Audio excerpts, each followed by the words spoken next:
Meeting of the Ethics Commission for June of 2017. I'll call the roll. Vice Chair Chu. Here. Commissioner Rennie. Here. Commissioner Kopp. Here. All commissioners are present. We still have a vacancy. We're awaiting Mayor Lee to fill the vacancy of our last member who resigned a while ago. We kind of wish he would get around to do it, so we would have a 5-member commission again. I'll go now to item 2, which is public comment on matters appearing or not appearing on the agenda.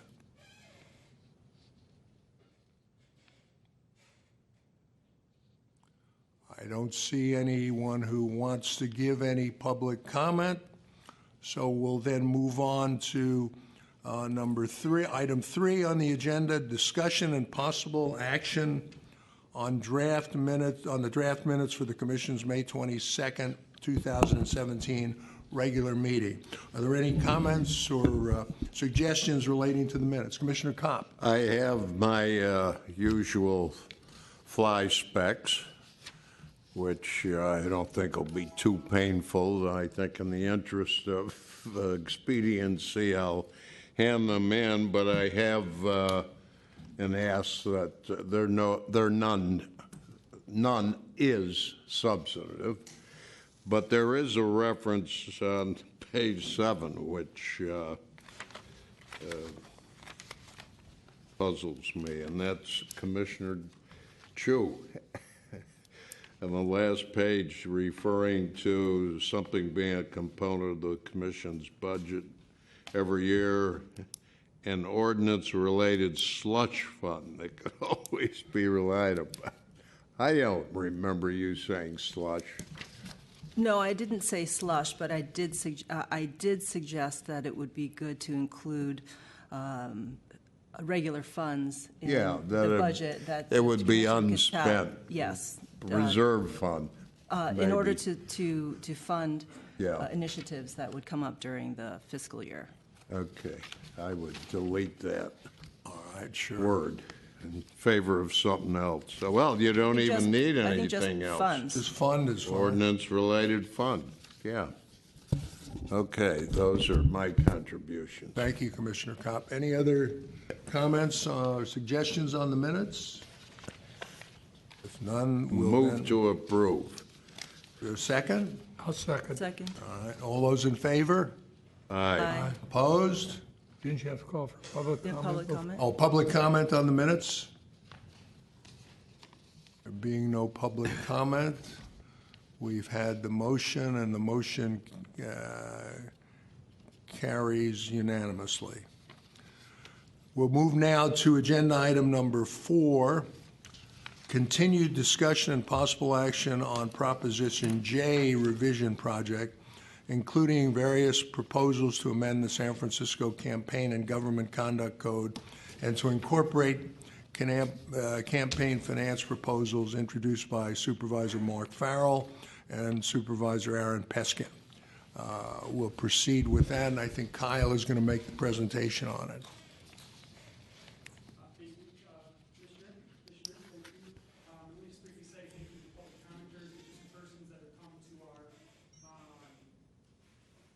And helped us out in developing the ordinance that we presented today that we're bringing forward as an initial draft. Just to make that clear, that this is our first initial draft of the staff's proposal for the what is the sort of restoration of the Proposition J memorandum presented and proposed by Chair Keene at the March Commission meeting. So I'm not going to go through it step by step. Hopefully people have had a chance to take a look at it. But you see from the table of contents here on the first page, I sort of tried to take the component parts of the original Prop J that we were presented, and we extracted what we thought based on our in-person meetings, public comment that we received, our own staff research and legal analysis, and we've brought forward this ordinance going forward. I won't go through each section of the memo. I think it's more appropriate probably at this time to open it up to the commissioners to ask questions regarding the memo that we've presented. So again, it's a good piece of work and continues to be, as you and the other staff members have put forth ever since we began this effort back in March. I looked over it, and I think that for the most part, it's ready for us with, based upon whatever happens tonight, for us to go forward in our next meeting in August and to vote to send it to the Board of Supervisors to have them get it rolling. But again, I want to compliment you on a really fine piece of work. Thank you, Chair. Did any of the commissioners have other comment? I have, I'm sorry, go ahead. Go ahead. I'm going to review. Just information, for your information, I spoke to Mr. Farrell's aide today, who was present at our meeting last month. There was a question left unsettled, and that is whether he desired to, he being Mr. Farrell, decided to proceed with a separate charter amendment on this so-called cashback transaction scheme. I won't say scam, I'll say scheme.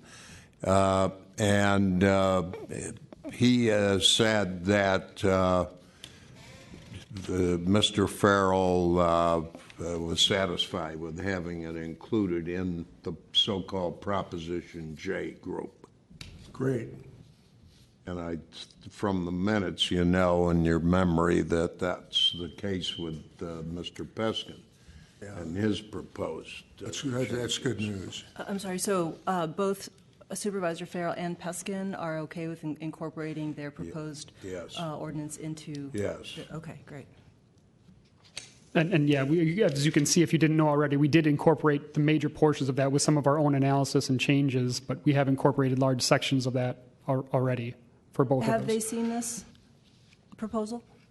I haven't spoken to them directly about whether they have seen it, but it's been available. No, I have not directly given it to them, though, Commissioner.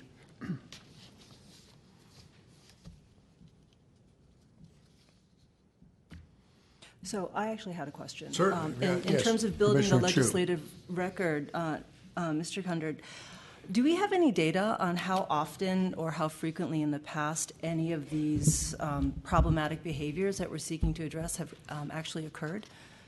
Again, this, in sort of the limited time we had, we tried to gather as much anecdotal evidence that we have, and we did do that. We do have, from the in-person meetings and public comment that was submitted, we have some anecdotal instances of these behaviors occurring, particularly how we limited, what I will call sort of limited, we sort of ferreted down the original proposition to have those, just the land use items here.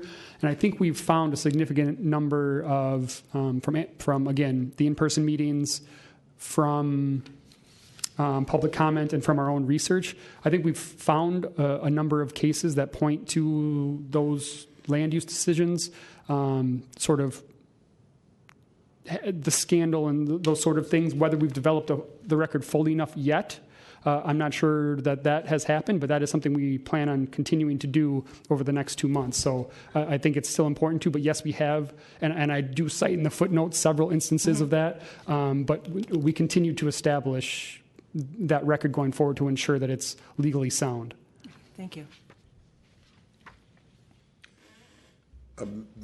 Commissioner Kopp. Oh, I just want to remind everybody, including myself, this is not an action item tonight. No, it's going to be. For August. This is continuing progress. It's going to be a final action item in August. Yeah. Yeah. So Supervisors Peskin and Farrell will have it available to them for the next couple of months, our drafts and any observations that they may have relating to it. We'll have them in August when we finally address it and vote on it. Yes, and hopefully more public comment. That'd be great. Hopefully a lot more. Yes. And I gather, I mean, I've read through this material, but that you you think for legal reasons we should cut back the scope and the coverage of the original proposal? So I think what we brought forward is, I don't think we limited the intent and purpose of it. I think we've sort of brought down as far as the public benefit Right. idea. We brought that more succinctly into the land use decisions. But I also think we added conflict of interest proposals and provisions that strengthen that, so it prohibiting those public officials from being able to engage in that behavior. And I think we're legally more protected from that side about regulating the conduct of the public official rather than from the First Amendment side of the private citizen. So I think the intent and the purpose is still there, and we've just strengthened it through the conflict of interest side of the law. So, Okay. Thank you. Thank you.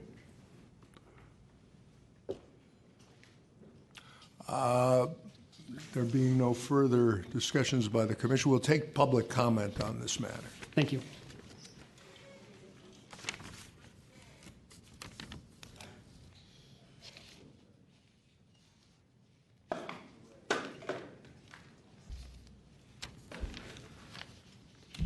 Mr. Bush. Commissioners, Larry Bush for Friends of Ethics.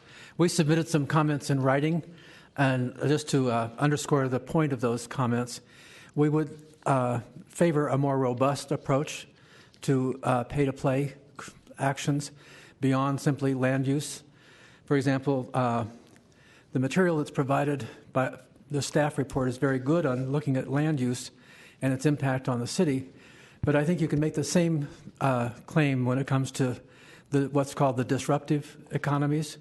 For example, Airbnb or Uber or Lyft are those which are having a very major impact on our city and on the economic structures in our city, and which operate often without regulation and through good relationships with elected officials. So that's one area that we would point to that needs further exposition if the city is going to seriously look at curbing pay-to-play. Also, one of the issues in the report is prohibiting commissioners from making contributions. And we did have the benefit of MapLight providing us an analysis of that, which they provided today, and I've emailed it to Ms. Pelham and to some of the other members of the staff. It shows that in 2015 and 2016, Form 700 filers, which includes elected officials, of course, they contributed $1.1 million to local candidates and local committees. That's a considerable amount of money. If you look at who they gave the money to, it was predominantly to entities that were either sponsored by the mayor or which were pursuing the mayor's agenda. So that will help you in establishing a record of how commissioner contributions play a role in a political infrastructure that operates in the city. We've asked for several other factors to be taken into consideration. We think, for example, recall committees should come under the same kind of restrictions, because currently recall committees are a ballot measure committee. They're not a candidate committee. And so, therefore, any amount of money can be given from any source. And in effect, what's set up is that for a special interest who is having a problem with a particular official, they can start a recall campaign and fund it and either intimidate that official or actually put something on the ballot. I've given a list. I've sent it in. We appreciate you taking a look at a more robust approach to this. Thank you. Thank you, Mr. Bush. Charlie Marsteller with Friends of Ethics. I just had a short recommendation, and that is that we look also at the ways that our current review and revision of the CFRO is furthering the purposes of the Act. I've always advocated that every measure that invokes the Stern proviso, which is the supermajorities to amend a voter pass initiative, should always be accompanied by a statement to the voters as to how this is furthering the purposes of the Act, so the voters can see that it's the intent of the commission to further the purpose and not to basically retrench the purposes of the act. Thank you. Good evening, Commissioners. My name is Jonathan Mincer. I am an attorney at the Sutton Law Firm. I'm a political attorney here in the city. Definitely, we welcome reviewing the staff's recommended language vis-a-vis the Prop J restoration project, as it is called. I've looked at this text for literally 5 minutes in the back while drinking a Diet Coke, and so I look forward to giving more full and robust comments in the future. One thing that jumped out at me that I would like to discuss, though, is within these new conflict of interest provisions. I could be reading this wrong. I would love to be corrected, but it appears as though there is building in a new conflict of interest provision that has not been there before. What section? Yeah, of course. I am looking at section 3.207. I'm looking at sub A, sub 5. I don't think you need an A there if there's no B, but sub 5. And it reads that no city elective officer may vote upon or advocate the passage or failure of a matter with respect to which the independence of judgment of a reasonable person would be materially affected. The way I'm reading this is that this is an attempt to put in an overall reasonable person standard with no ties, with no definitions, with no ties to financial conflicts, which is what conflicts of interest are supposed to regulate, into the law. I'll even go further. It looks like this is attempting to implement Charter Section 222, which is a provision in the LA Charter, which is a public interest exception that where the city attorney can see that there is a conflict of interest. This is very concerning for a lot of reasons. A, it is undefined. B, it can go to non-financial interests. C, it is unknown who is the one who's making this determination. B, I forgot what letter I'm on. It goes away from the bright line test that our conflict of interest provisions have. It can have retroactive application, so city officials may be taking a vote and then prosecuted for doing something wrong which they're not aware of. These are all severe issues that I hope I'm reading this wrong. Literally, I was in the back for 5 minutes reviewing this. But if this is true, if I'm reading this correctly, I think that you have a lot of issues with this that need to be addressed, and I feel like it might even be buried in the law, and city officials need to know what's going on. The repeated recusal section I'm also concerned about. If you're the implication that by having a financial interest, you can be the Ethics Commission has authority to tell the appointing authority that the person be recommended to be removed from office. Also very concerning. Repeated recusals, and I don't know, 3 or more separate matters, 1%. If you have a big property next to a big land use measure and a big land use project, there might be repeated votes coming before you, in which case, you might have repeated recusals. It might be one project, but it's 3 separate matters because you got to review a tract map and a specific plan and a general plan and a zoning ordinance and whatever it may be. I hope that we look into that more again, and we will provide more robust comments in the future. And if I may, for one more second, the fundraising for appointing authorities, I think that would raise significant First Amendment issues, saying that someone can't fundraise for someone that's happened to appoint them. Fundraising is free speech, political speech at its finest, and I think you might want to look into that in the future. Thank you. Mr. Chairman, question of the Commissioner Kopp. of counsel. Counsel, would you remain, please? On your last point, is there case law on that? Again, I've reviewed it 5 minutes with a Diet Coke in the back of the room, but I So think the answer is you don't know. I have no authority at this moment. No, sir. All right. Well, I would invite you to submit authority I look before our August meeting, and probably before what would have been our July meeting, but for summer vacations.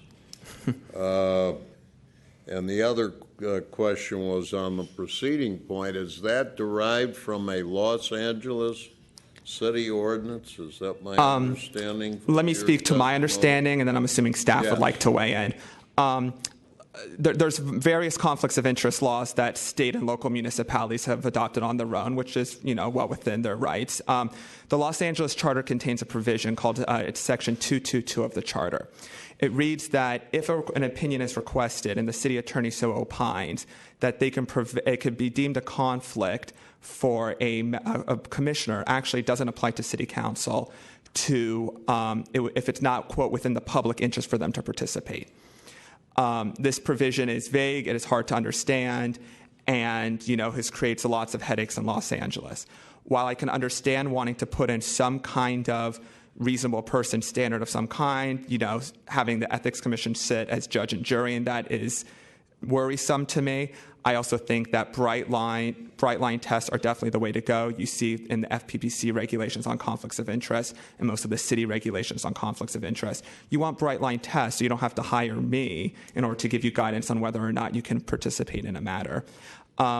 There's also, again, I can provide case law, but for the most part, conflicts of interest are supposed to be derived from your financial interests. Only rarely you can see some kind of issues with common law conflicts or due process concern. Disinterested zeal is the kind of case law where you can have non-financial interest create conflicts. Again, the law really seems to create a bright line at financial interest, i.e., how will your pocketbook be lined, how will it affect your source of income, your property, your real estate investments, whatever it may be. And again, I think that it is strong public policy to stick to that. Let me ask you 2 follow-up questions and make the answers shorter, please. Has this been litigated? Well, the first question is, how long approximately has that been the law of the city of Los Angeles? I believe their charter was revised in 1996. Again, I think staff might be able to speak more to that. Well, I know staff will, but I'm asking you. You're testifying as an expert. Thank you. Has it been litigated to your knowledge? Not to my knowledge, not Section 222. Okay. And then finally, I would suggest that you send us a letter setting this out, and I don't mean 5, 6, 7 pages, but I think you understand. I'd like to see your comments in writing. I appreciate that, and we look forward to communicating in the future. Thank you. Would you Commissioner, I think staff also has some comments relating to your questions as well. Kyle. I can answer a few of those things. As far as the LA Charter Section 222, the provision that he's speaking to is actually from the Nevada Ethics Commission's language. And forgive me, I don't have the exact citation. Don't worry about that. But it was that case went that provision went all the way to the Supreme Court in a case called Nevada Ethics Commission v. Kerrigan. Now, there's some discussion still, as this is still our draft, about what the holding in that case was. But my determination and understanding of that is that this effectively allows us to keep this provision in our law if we deem it to be. But anyway, getting to the fundraising point, if you go to my memo here on pages 9 and 10, you'll see cited in the footnotes at least 2 cases in footnotes 32 and 33 that point to dealing with sort of restrictions on the fundraising activities of individuals. This was related to the Hatch Act. And obviously, we extracted this language actually from LA, the LA Municipal Code 49.7.11, and they extended this extended fundraising ban a few years ago. So both LA and the Supreme Court, with the Hatch Act, which is slightly a variant, I will freely admit, but they have upheld these broader fundraising restrictions. Thank you. Thank you. Yes. Good evening, Commissioners. Debbie Lerman with the San Francisco Human Services Network. We are one of several coalitions that submitted some written comments on the original draft. First of all, I want to express some appreciation to staff for really cleaning up this proposal. A lot of our problems with the first draft had to do with the complexity and duplication in the first measure, and this was much easier to read and understand, so we really appreciate that. It also addresses some of our concerns about potential unconstitutionality and restrictions of free speech by contractors and others, and so we appreciate that. Having said that, we also really just took our first look at it, and it's 20 pages and takes a little time to digest, so we're not prepared to make full comments today, and we're looking forward to writing them up and submitting them for you and for the staff. One thing that did jump out at me in my first look was that one of our concerns with the first draft was around expanding restrictions on political activity by volunteer boards of directors, and this draft keeps that restriction on contractors and also adds it to those with land use decisions. And as I'm sure you're well aware, our city is changing rapidly, and our nonprofits have had a horrible time with displacement issues over the last several years, to the point where the mayor even invested $6 million over the next 2 years in helping nonprofits who are being displaced. So unfortunately, our nonprofits are facing more land use decisions than they would like to be facing. And this could apply if you've been forced to move, if you're opening a new facility, if you're renovating your existing facility. So our concerns extend in particular to the imposition of campaign contribution bans on volunteer boards of directors. These are people who serve out of kindness and a desire to help, and it is often difficult to recruit and retain top quality directors for our nonprofits. And they have absolutely no financial interest whatsoever in the organization. They are uncompensated. They serve as volunteers, and they do not have any pecuniary or economic gain when the nonprofit for which they serve gets a permit of any kind or gets a contract of any kind. They just get to feel good, which is what we all feel as donors and volunteers and supporters of organizations that we care about. So we would urge you to take a second look at how this law applies to those volunteer directors. As I said, we have a hard enough time recruiting folks as it is, and we do not feel it is helpful to force them to choose between expression of their political rights and serving for the nonprofit. And these are the most civically engaged people we have in the city. I'm willing to bet most of you have served on nonprofit boards at one point or another, if you're not now, and it's a horrible choice to ask somebody to make. So that's what jumps out. And beyond that, we do look forward to reviewing this further and to engaging in whatever process you should deem this should take. Thank you. Thank you.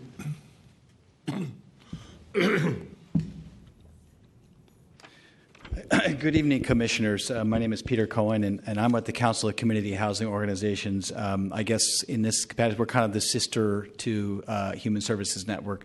So we've worked closely with Debbie Lerman, and she's really become very knowledgeable about these details. So I'm not going to add a whole lot more to the details of what she just reviewed for you, but I want to say that we've appreciated the hard work that's gone into going through the original proposal and coming up with these recommendations. It feels like they're going in the right direction. There are still some concerns, but we realize we've got some time to kind of work through those. But some of the ambiguity, if you will, that was causing us some heartburn seems to be cleared up, and that's a good thing. We're very, very glad about that. The focus around land use matters is, of course, important for those of us because I'm in the affordable housing world, and we don't do nearly the volume of land use permitting that the private sector does, but we just want to kind of look at that very carefully through our lens of nonprofits to just understand what the implications are. But, that's where a lot of the action is in San Francisco, is around land use development, and if you're really trying to make sure that that's properly scrutinized, and that's probably the right focus to have.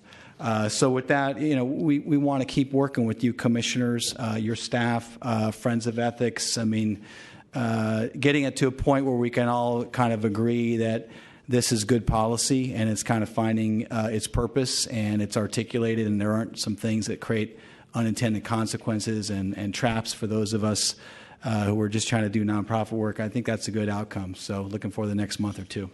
Thank you.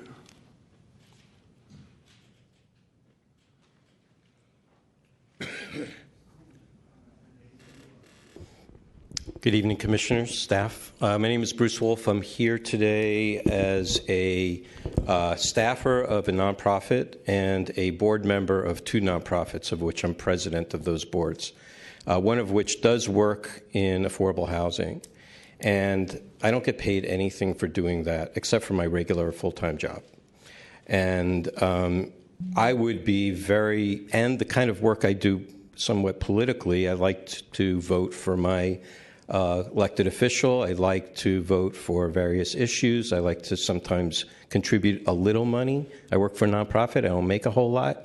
But to then feel like I'm going to be restricted from having to serve on those committees and provide my expertise and my experience. And when I'm asked to sit on those boards that I would then have to decline because I would feel conflicted, would be terrible. I just would feel awful. Why would I live here in the city that has the highest concentration of nonprofits almost anywhere in the world? And so I think I agree with the sentiment of the three previous speakers, two of which the two previous ones are colleagues of mine. And I'm a little concerned that really what we're trying to look at is very specific types of groups that this is to be targeted for. Some of them were mentioned earlier in earlier public comment, Uber, Airbnb, what have you, that are having a direct effect. I think it's time to find a classification, a category, some kind of label, something to identify what those specific types of groups are that are not of these other groups, these other nonprofits that provide all good services. I mean, Parks Alliance, they do tons of work. It carried so many programs in city parks. Well, if they wanted to build a little building, that would be problematic for a lot of those folks on that board, I would think. So I'm a little concerned about how global and broad this is. And I know that it's hard to focus on creating a category or separate a specific class. But I think there's more to this, and I think the freedom of speech angle speaks that too. I think there could be some conflict in that. Just need to sit and read through this a little bit more and get a little familiar with what you're trying to looking to do. But I'm all for open government, and I think a lot of this stuff may be good. But I think a lot of it feels to me, from the nonprofit lens, is more like a dragnet for all nonprofits. Thank you. Thank you. Mr. Chairman, may I inquire what are the nonprofits you're with? So I work for Alcohol Justice that's located in San Rafael, but we seldom do some legislative work here in San Francisco. What's it for justice? Alcohol Justice. We're an industry watchdog. We monitor. Right. We monitor prevention. We focus on prevention. And what's the other one? The other one is the San Francisco Community Land Trust, and the other one is the Haight-Ashbury Neighborhood Council. Okay. Thanks. Thank you.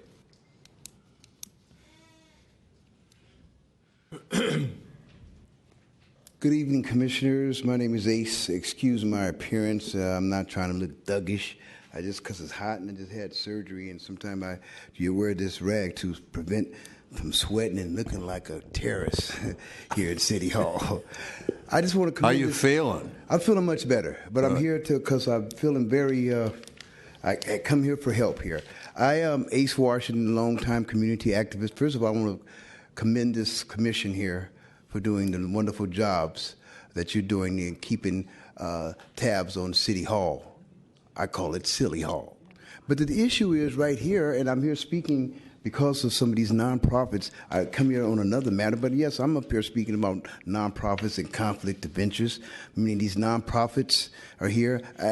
I'm also here speaking as the czar of the out-migration. So if I say things that you may seem racist, it's not. I'm here merely speaking about my population is down to less than 3%.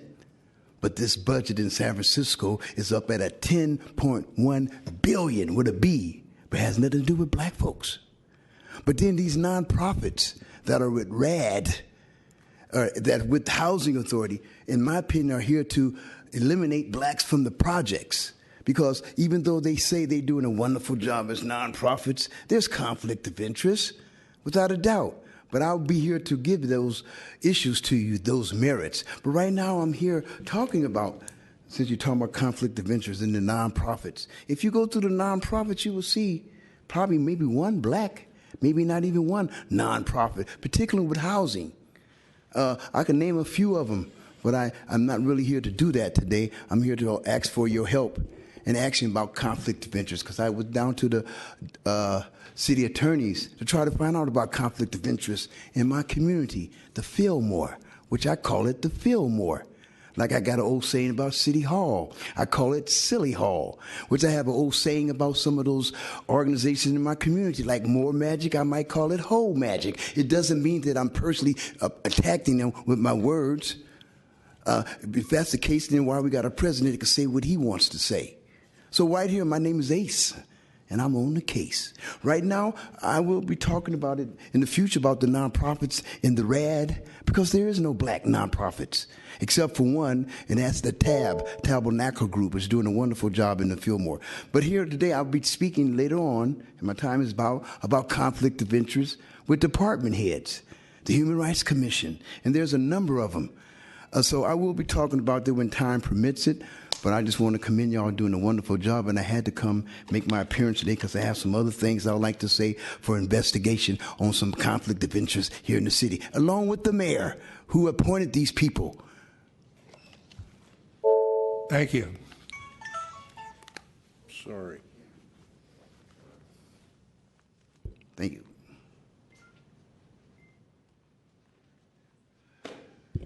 Good evening, Commissioners. My name is Rachel Richmond, and I'm here on behalf of Professional and Technical Engineers Local 21. We appreciate the clarifications that are made in the revised draft that helped us to understand things that will help us come back and bring you more detailed comments. I want to echo Debbie Lerman's concerns about restrictions on volunteer boards. We encourage our leaders who are volunteers to participate in civil society, and some of them participate in political campaigns. We think it's not fair to punish them for that and make them choose between serving on the board of our union or being active in civic life, because we try to recruit people who will bring a range of life experiences to help guide our organization. So we hope that as you look at the final legislation that you will take care with this one, and we will get you specific comments. Thank you. Thank you.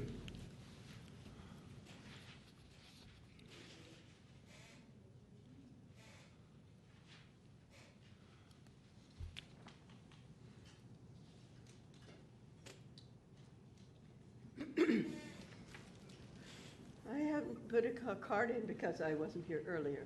My name is Nancy. Oh, maybe you're next. No, you go here. You're okay, you can say that. Thank you. Oh, you can, there you go. Okay. Hold over here. My name is Nancy Cross, and I focused on maybe the hardest problem that city officials seem to act as if it's the hardest, and that is the homeless. And maybe you think because you're on the Ethics Commission that it's not involved. At least you can dispense with the homeless and tend to other things.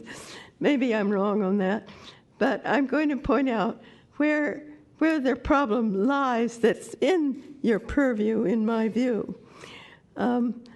there are thousands of people that are involved with homeless facilities and processes, and they can hardly be heard because they're so vulnerable that they cannot speak out in the ordinary language that you can understand, because they're threatened if they go over the edge of offending some people that have to do with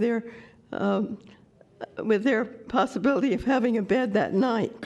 But that happen, and it's very, I would say, easy for people to get a bed in San Francisco if you wait long enough on a wait list. But when they're in, they're easy to kick out if they offend some local administrators. And the city doesn't use its directly employed employees except indirectly in choosing a manager for shelters, and maybe 200 or 300 people. Do those people have fairness in whether they're dismissed or not, or are they needing to follow protocols to satisfy the present administration? And I would say the latter. I was dismissed from a shelter for something that would not stand up as any basis for dismissing me. But the only remedy for it that the people who run the shelters make is that the referral for the facts are always to the person who does the kicking out. There's no independent person, fair jury or small claims court that looks into what are the facts before you punish. And we need to have fairness. I've requested a fair administrative hearing with oral evidence, and they say, oh, we don't know anything about that. You can't have any kind of review if you get kicked out, because we haven't provided for it and we don't want it. Now, I think this is something that does need to be looked into, maybe referred to the city attorney's office to see whether what they call the grievance process for the shelters is really a process that is fair. And if it isn't, and it's 25 years old, it needs to be looked into again. And maybe we can make a different attitude in our general population and in the people that are subject to either the shelters or non-shelters because they are so unsatisfactory. We need to look into that to see that it's fair and build our strength as a city on fairness, including the people that are in shelters or aspire to be in shelters or have tried and been kicked out unfairly. We need to erase the things that are unfair, and that includes the people, the thousands of people that are suffering homelessness in San Francisco. I'd like to talk with you more about this, but I realize my time here is very limited. So I'd ask you to maybe refer this to the mayor or the city attorney, and I'll be glad to cooperate and make it possible. Thank you. You're welcome.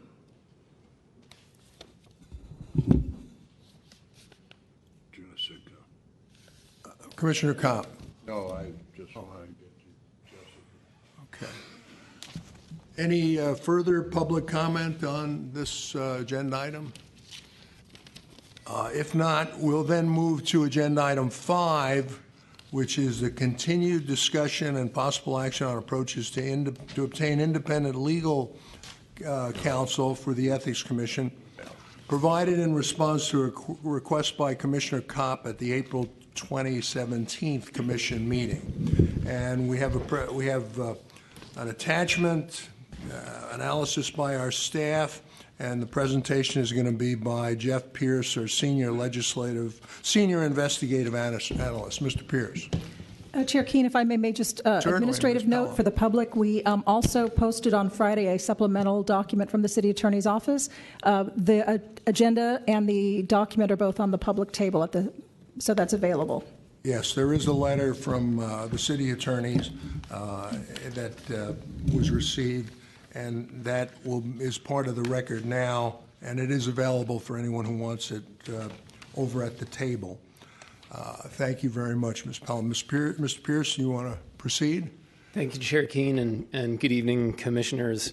As Chair Keene has just said, this is on the agenda tonight really at the request of Judge Kopp, who at the April 24th meeting requested that staff investigate proposed language that might amend the charter to secure independent legal counsel for the Ethics Commission. So staff, in doing that, wanted to conduct thorough research into the law surrounding conflicts of interest and independent legal counsel for commissions of this sort.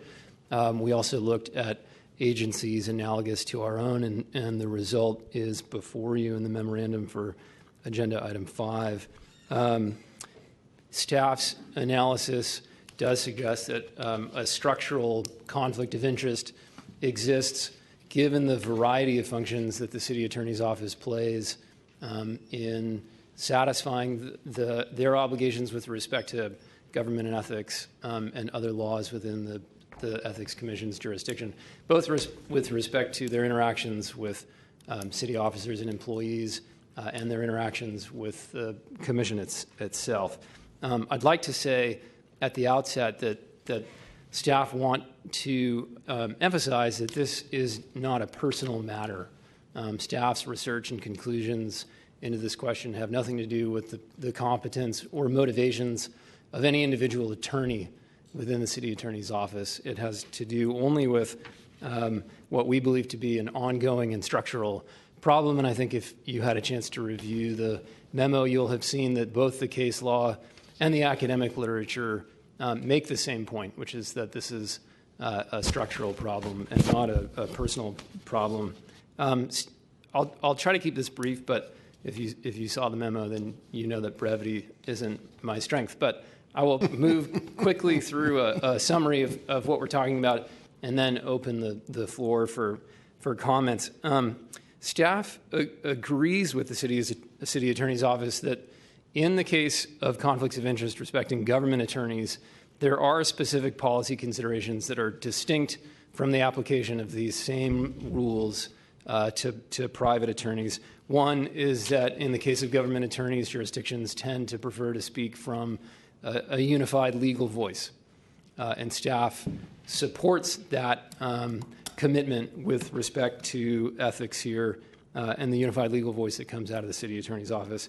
Another policy consideration that's unique to the government attorney scenario is that as the charter sets forth, the preferred legal counsel, so to speak, for the city and county is in fact the City Attorney's Office. And so working to acquire independent legal counsel in one respect would be to divest the city of their preferred legal counsel, obviously unless through amendment to the charter, in which case that consideration is upheld. But in the case of disqualification, that's a consideration that has sometimes been made. And then obviously an additional point with which we agree with the City Attorney's Office is the potential cost to taxpayers, which is a consideration in these issues. But you'll have seen from the addendum to this agenda item that Executive Director Pelham just noted, the response from the City Attorney's Office.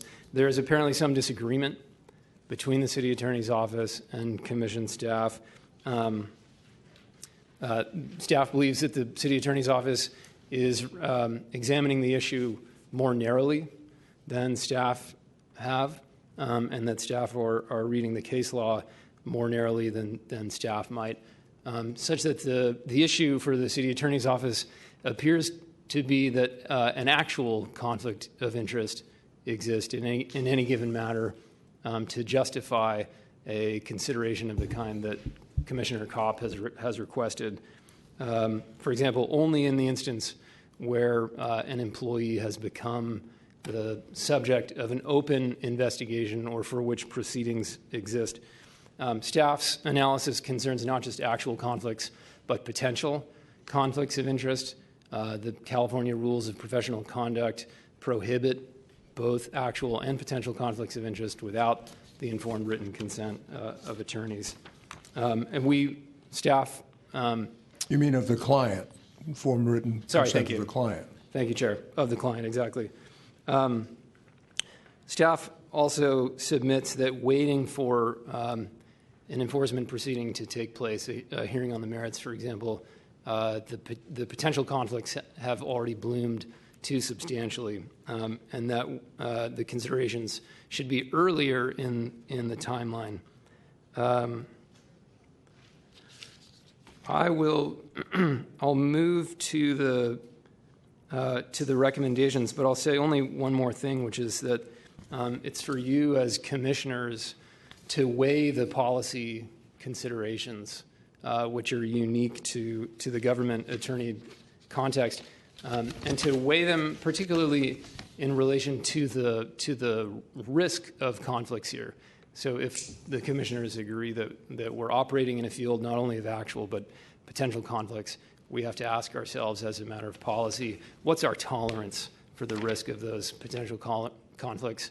And what sort of a structure and what sort of a budget balance our risk tolerance with our policy preferences. So quickly then, I'll move to the options. The least radical of these would be to impose heightened ethical screens respecting the work that the city attorney's office does vis-a-vis the ethics laws. And I say least radical because it would not require an amendment to the charter and because it wouldn't impose significantly more costs on taxpayers of the city. And in our analysis of the case law, that kind of heightened ethical screening would satisfy the kinds of conditions that the Court of Appeals have set forth in cases examining these questions. What we might consider a sort of medium-level proposal would be hiring independent legal counsel for ethics staff. And that would mirror what is done in San Diego, but it would go one step farther because San Diego contracts out those questions for independent counsel, and staff might propose, given the size of the work that the San Francisco Ethics Commission has to do, that legal counsel be in-house instead of contracted out. And then the third option would be that the commission provide both for independent legal counsel, but also assign some of the other duties that the city attorney's office currently holds to the director of enforcement. So if you had a chance to read the memo, we have proposed that there are 3 essential domains by which we might understand the variety of obligations that the city attorney's office holds, and the various alternatives account for assigning those domains in specific ways that reduce the risk of conflicts of interest. Happy to take questions or to give opportunities to others on staff who may want to fill in anything that I have left out. Commissioners, if I might suggest a procedure, and if everybody's in agreement with it, that we go ahead and hear from the city attorney, and then we have any questions from Mr. Pierce or for the city attorney, we proceed this way, unless someone wants to go forward at this point. Is that okay? It seems to be the consensus of the group. So we'll now hear from Mr. Shen.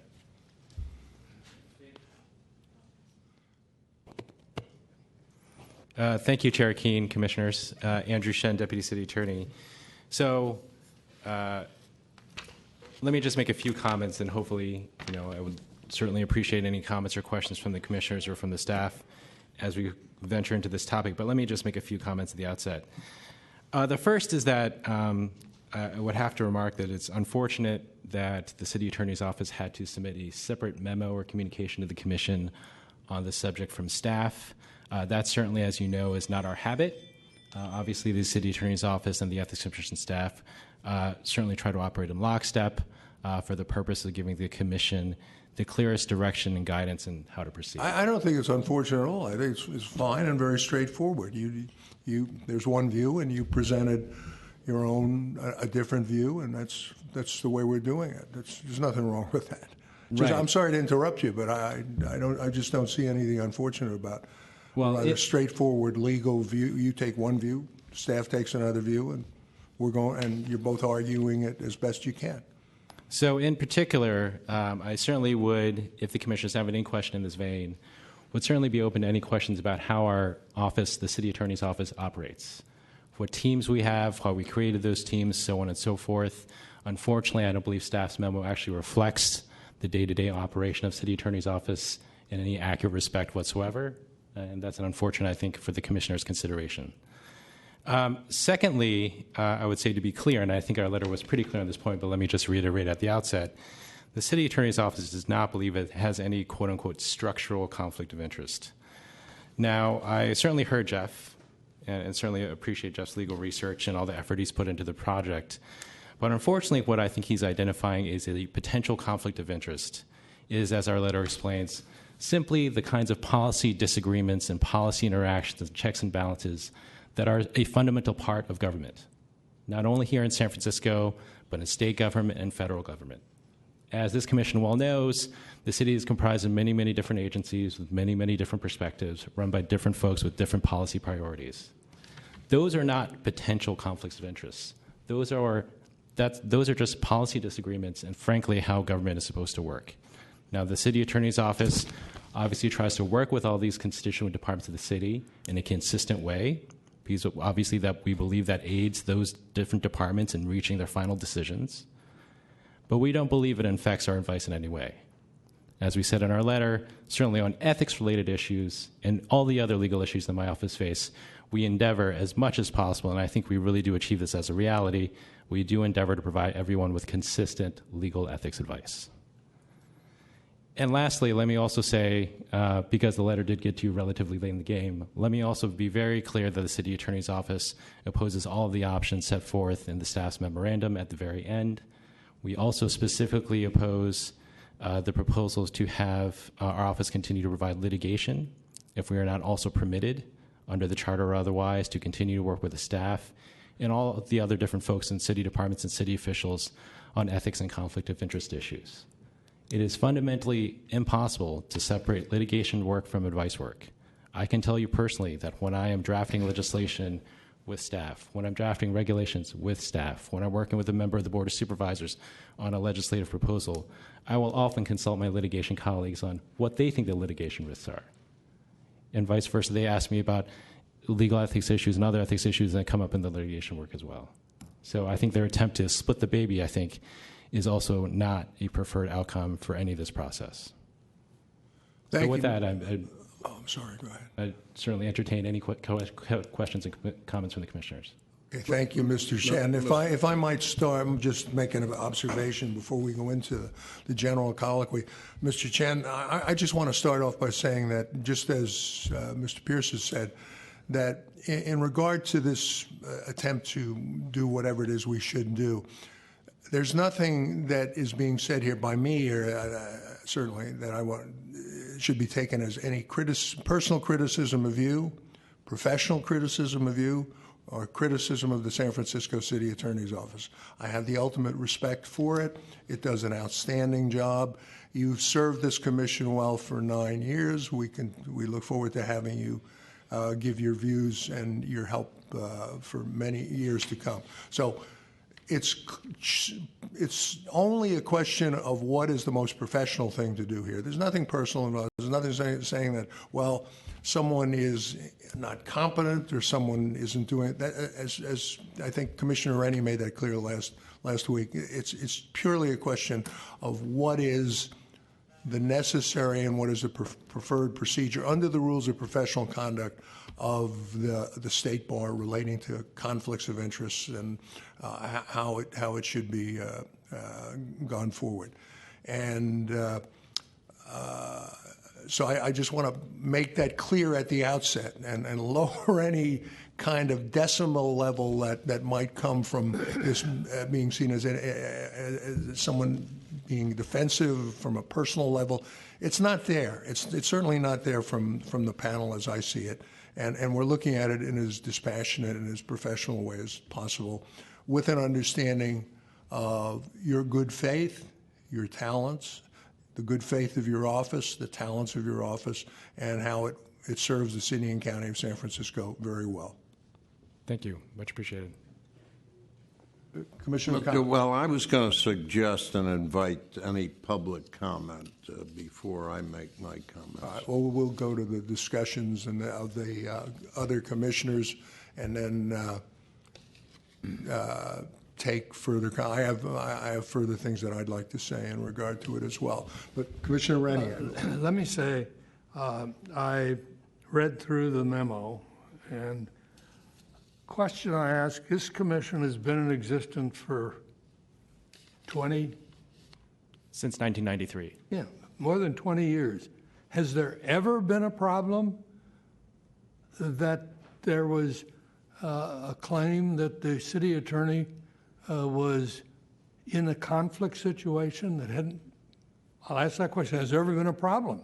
Has it ever been raised?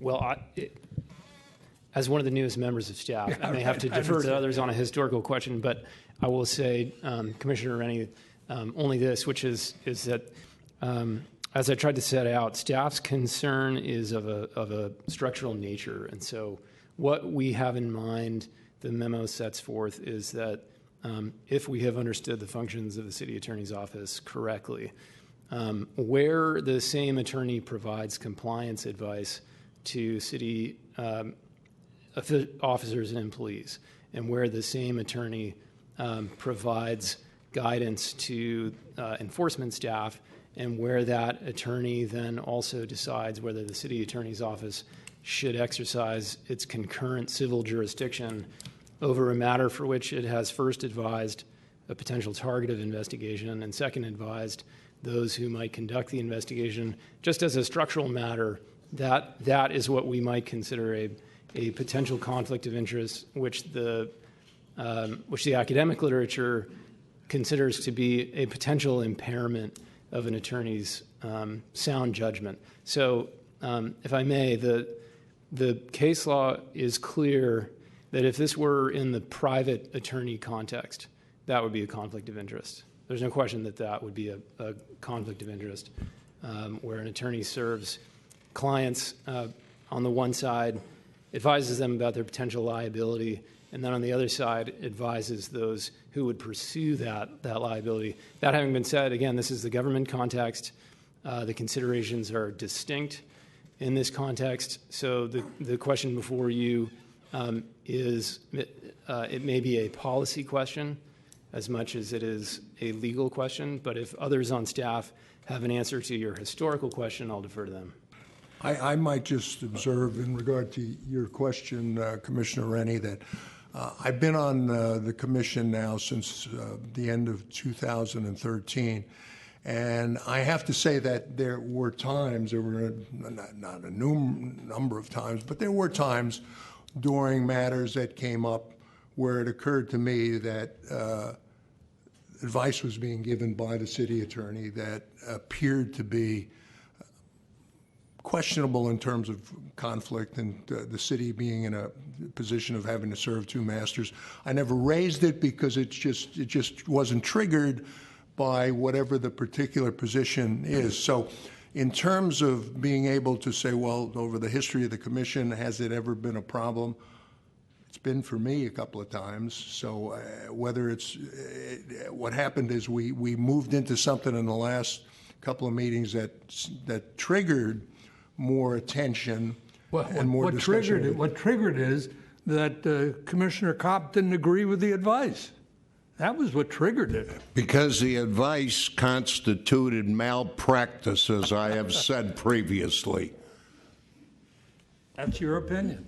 Getting back to the topic at Commissioner hand. Chu, yes. Yeah, I'd like to ask the Deputy City Attorney to respond to Mr. Pierce's example that he just cited of the structural conflict of interest of a city attorney giving advice to a client and then also doing compliance advice, then also providing advice on the enforcement side, and how does that actually work in the city attorney's office? Sure. Well, let me say at the outset, I mean, the Ethics Commission itself also plays these multiple roles simultaneously. It simply has folks who provide education and compliance advice. It certainly has folks, as we all well know, that do enforcement as well. I think that at the local government level, we have to make do with what we can, and to the extent we have to multitask, we do. So certainly in the city attorney's office, we do play a variety of roles, and these are sort of set forth in bullet points on the second page of our memorandum. But let me also clear up, I think, something that was intimated by staff's memorandum, which is that with respect to a single individual or with respect to a single official, that we simultaneously provide that person with compliance advice, and then we also somehow weigh in on the enforcement proceeding involving that same person. That very rarely, if ever, happens. Truly, the vast majority of people that we work with from a compliance perspective, and I'm sure the same goes for the commission as well, the vast majority of those people receive our advice, they go on their way, I assume they comply with the advice, and it's never a problem again. So truly, I think what we're talking about is, potentials, hypotheticals, structural, I guess is the term that we're using here today. But it really is not something that, as Commissioner Reddy pointed out, has really not truly been a real problem. You want to respond? I guess I would just add a perspective as a non-lawyer, but as somebody who's administered enforcement and policy at an agency like this for 25 years. And that is, I think the policy question, as Jeff's memo framed it, was a helpful one. I think this is a good policy question to be asking ourselves. I don't know about the history of this commission since its inception about its enforcement posture or practices, but I do think that a way to think about this question is to what extent does the commission want to strengthen its ability to do the kind of independent enforcement work that I think the voters established it in part to do. The Los Angeles example, as one of our counterparts, there's a firewall, a very clear firewall in the city attorney's office for those who advise on policy matters like the kind of issue Kyle's talking about this evening, on what the laws should look like, on providing guidance and advice. There's a separate wall or a separate side of that office that provides guidance to the enforcement staff and on enforcement matters. And those two individuals or those two sides never interact. And I think that's something that we've seen over time. The same kind of firewall, at least from our experience, hasn't existed to that same extent. And I think in our own conversations internally, we find that having a clear firewall like that is one way to help ensure that we have the best thinking and the best analysis from the city attorney's office on both of those fronts in a way that maximizes public confidence in our ability to pursue our mission. And we do have a bit of a different mission than many city agencies because we have our own independent enforcement authority. So I think just thinking about it from that policy perspective is a very helpful one as you hear public comment and as you think about the issues in very practical terms. Commissioner Chu. Deputy City Attorney Shen, could you respond to that in terms of the firewall or separation between enforcement and compliance advice? Because as I recall, when my very first meeting with Supervisor Farrell, your colleague, Josh White, came to give us advice, and you were not in the room for that session. Yeah, thank you for the follow-up question. And that would really let me address another issue that I think got a bit conflated in the staff's memo.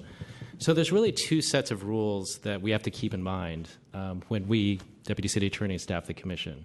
Now, of course, we have to abide by all the conflicts rules and the rules of professional conduct that are addressed in the Civil Service Commission case and other cases. That's one set of rules. And let's put that aside for the second. A second set of rules that sort of guide how we staff this commission and other bodies are compelled by due process. Now, this is separate, again, from legal ethics rules. This is constitutional due process we're talking about. The staff cited Howitt for this line of cases. In our letter, we cited Morongo Band, which is a more recent California Supreme Court case.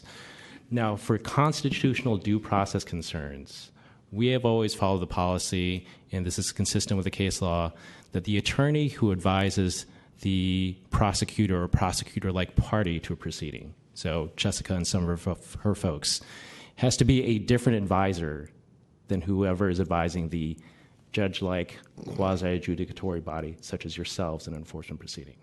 So for those enforcement proceedings, that's why we bring in different folks to advise and work with the staff, and different folks and different staff like Josh White to work with the commission.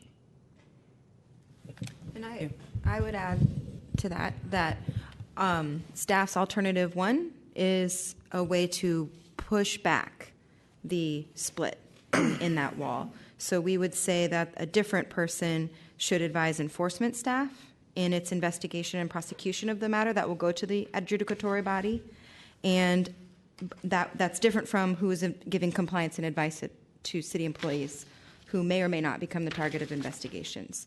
We don't view the structural conflict as attaching to particular attorneys or to particular individuals, because the city attorney doesn't develop an individual attorney-client relationship with attorneys or with city officials or city employees, but rather the city attorney relationship is with the city as a whole.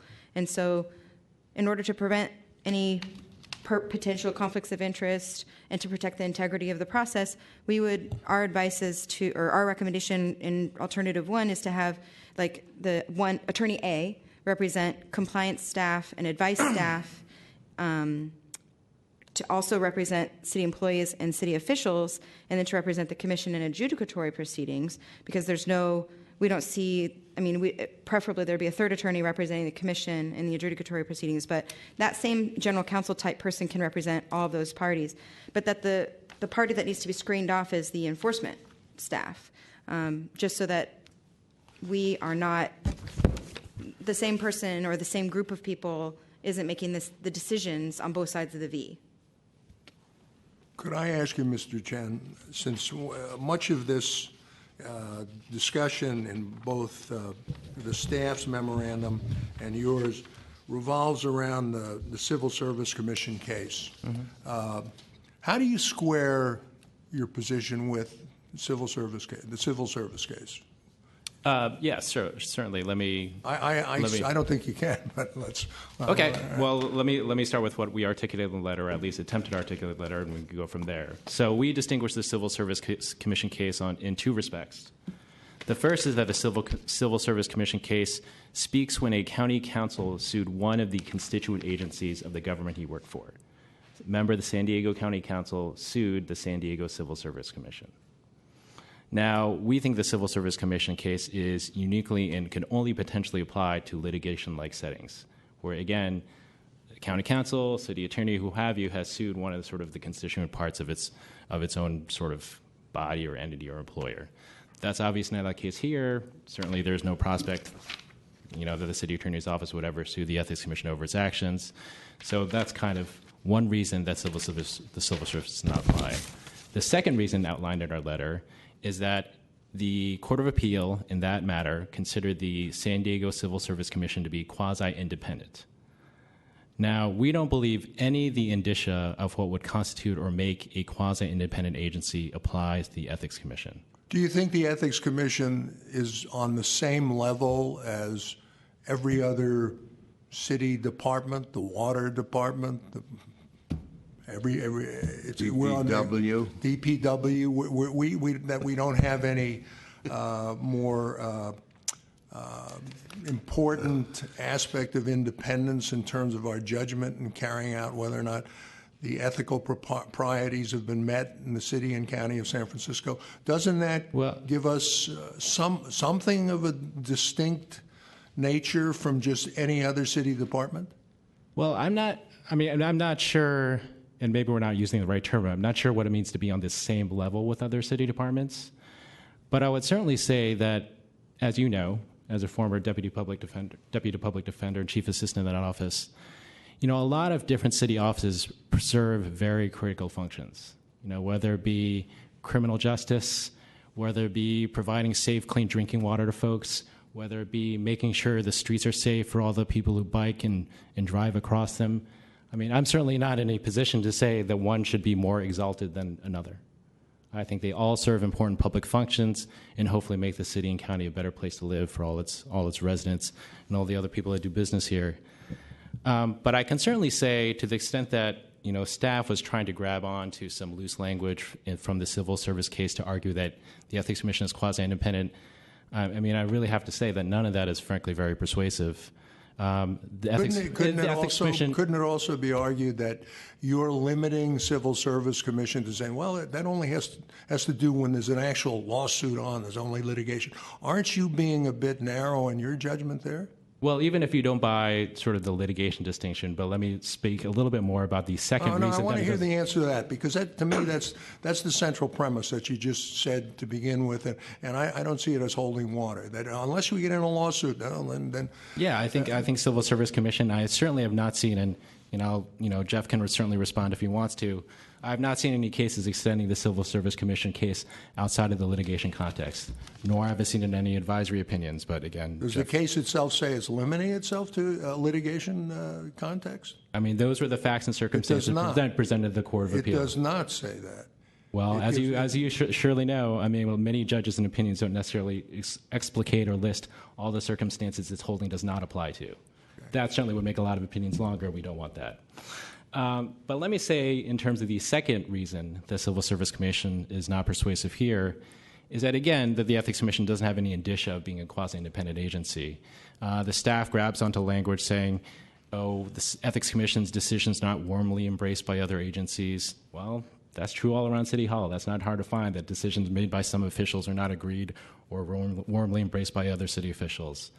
The Ethics Commission is not unique in being able to be sued. Certainly any city agency, frankly, can be sued, and it's not unusual in any respect.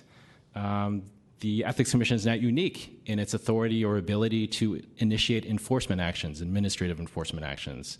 We cite as just one example in our letter, the Office of Labor Standards Enforcement. I think, unfortunately, the staff's argument, frankly, proves too much, and they're making Civil Service Commission do a lot of work. And I take Jeff and the staff at their words that maybe they're simply looking at this as a policy matter, that there is no legal conflict of interest here. And that's fine if the staff wants to look at it that way, but we want to be very clear from our perspective from the City Attorney's Office, there is no legal conflict of interest in our current Well, how about that as operation. A policy matter? Would it not be good policy to remove the cloud of this question? By having independent legal counsel, that would certainly remove any cloud there would be. And wouldn't that be good policy from the standpoint of the public, viewing what we're doing, and for our own confidence in what we're doing? Well, I mean, to the extent you want to remove a cloud, I think it's a cloud of your own creation, right? As Commissioner Rennie's already pointed out, there really hasn't been any real problems or real conflicts that prevented the Ethics Commission from doing its job and the City Attorney's Office doing its job. So to the extent you want to sort of attack those sorts of clouds, of course, that's up to you. But let me say, and we try to articulate this in our letter succinctly, there really are two critical reasons that you want a single City Attorney's Office working with all the various constituent city agencies. The first is obviously, by working for everyone and not any single individual, and certainly by being elected, we have a high degree of independence.